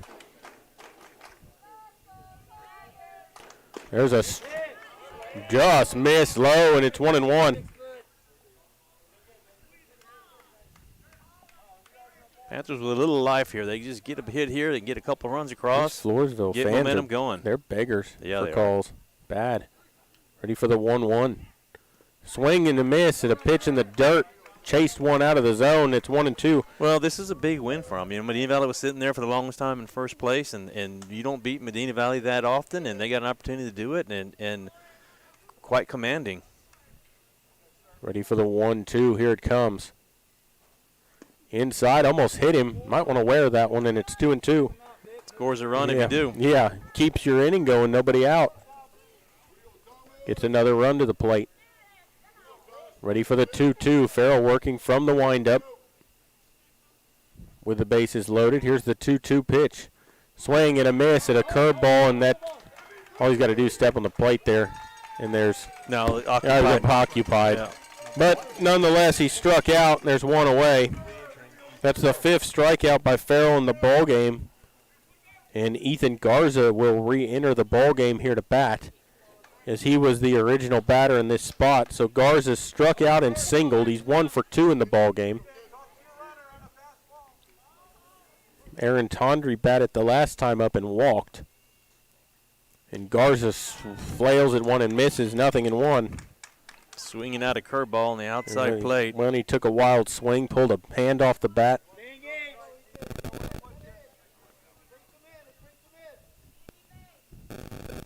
Oh, 1 on the way, and that's through. Ooh, just missed. That was a good pitch. 1-1. That's a pitch that's been called tonight. Yeah, it has. That's why it's odd. Here's the 1-1 to Garza. In the dirt. Good job not to swing at that curveball, and it's 2-1. Good job by the catcher to save a run there.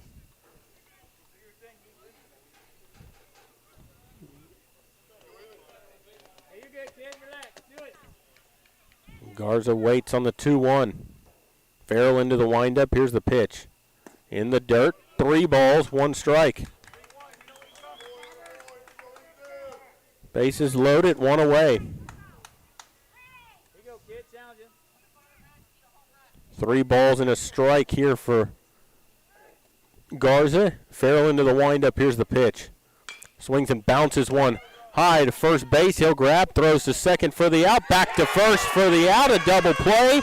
It goes 3-6-1 for the putout, and that's the ball game. Final score 11-3 as Floresville beats Medina Valley. The Panthers in this season on a 2-game losing streak, and that will end the ball game. And we'll take a break and come back. You're listening to Panther Baseball, and we'll continue here in just a moment.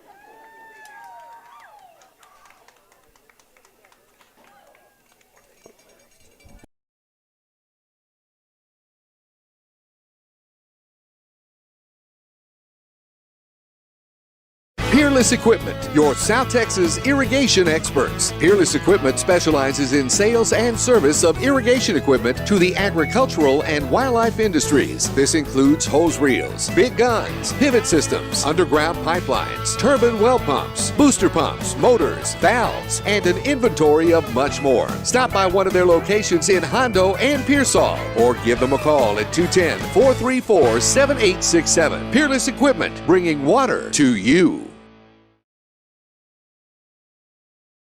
Are you ready for a vacation? Tanya with Travel by Design can help you with all your vacation destination needs. At no cost to you, she can plan all of the details tailored to your unique wants and needs. So all you have to do is enjoy your vacation. Tanya is a certified expert with Disney, Universal Orlando, and California, Sandals, and all cruise lines. Give Tanya a call at 830-931-4834 or visit her Facebook page, Tanya with Travel by Design, for all the latest specials and must-do vacations.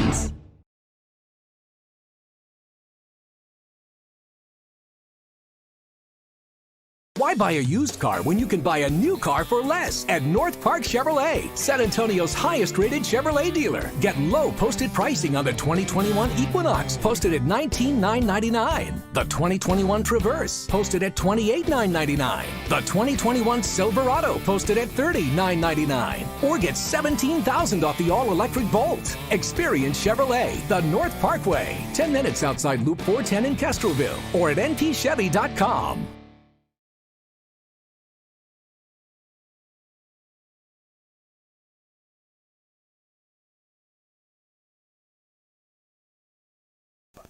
We're back here at Gerald Kemp Field. Final score tonight, Floresville 11, Medina Valley 3, as the Panthers drop 2 in a row to end the season. 5-4 at Eagle Pass on Tuesday and 11-3 here tonight.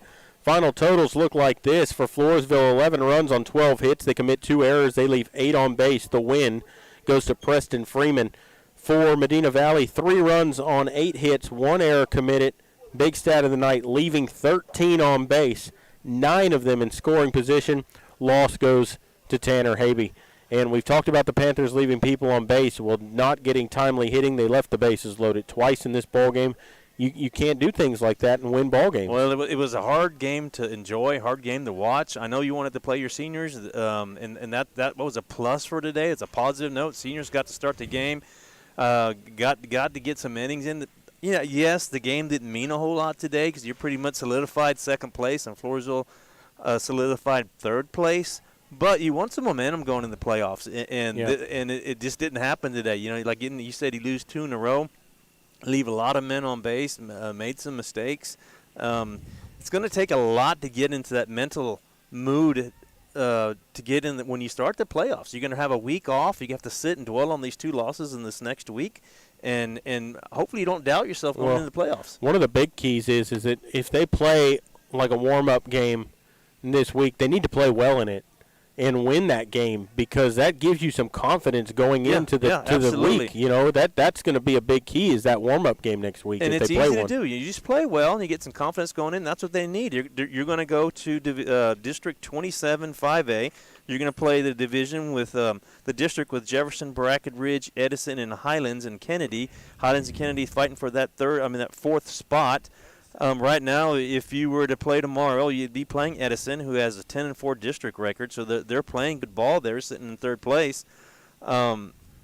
You've got some work to do. Yep, absolutely, Dwayne. And they started the seniors here tonight, but they're not the reason they lost. Actually, the seniors played well in this game. It was. Tell you what, Tate Holzhaus at shortstop had a good game today. Yeah, he had a couple of big plays. That they scored 2 runs in that first inning, and you had Joaquim Arguelles and Tate Holzhaus leading off the ball game. They get 2 runs out of them right there. Braden Griggs, 1 for 1. In the end, they just could not score in the end when they needed to. When they got down in this ball game, they couldn't chip away, couldn't get timely hits, and just couldn't get back in the ball game. Well, and give a lot of credit to Floresville. They came ready to play. They swung the bat. They made some good defensive plays. They came here to play some baseball today.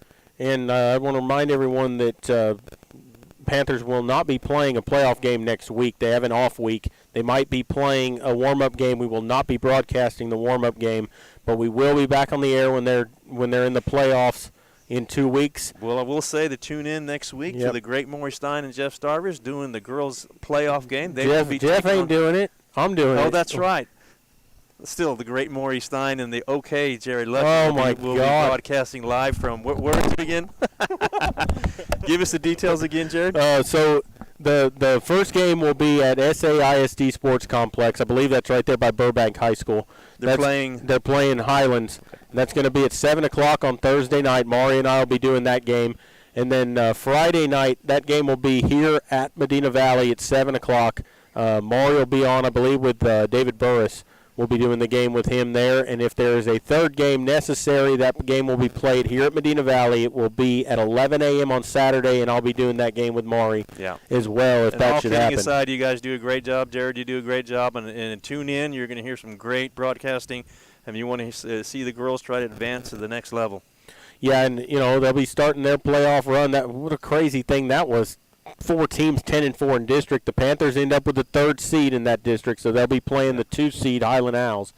So final score here tonight, though, Floresville 11, Medina Valley 3. I'd like to thank all the sponsors one more time for making it possible to bring you these games here on the Medina Valley Broadcast Network, because without y'all, these wouldn't be possible. So thank y'all for that again. So for Dwayne Garza, I'm Jared Lucky saying good night, God bless, and we will see you next time when Panther Baseball continues.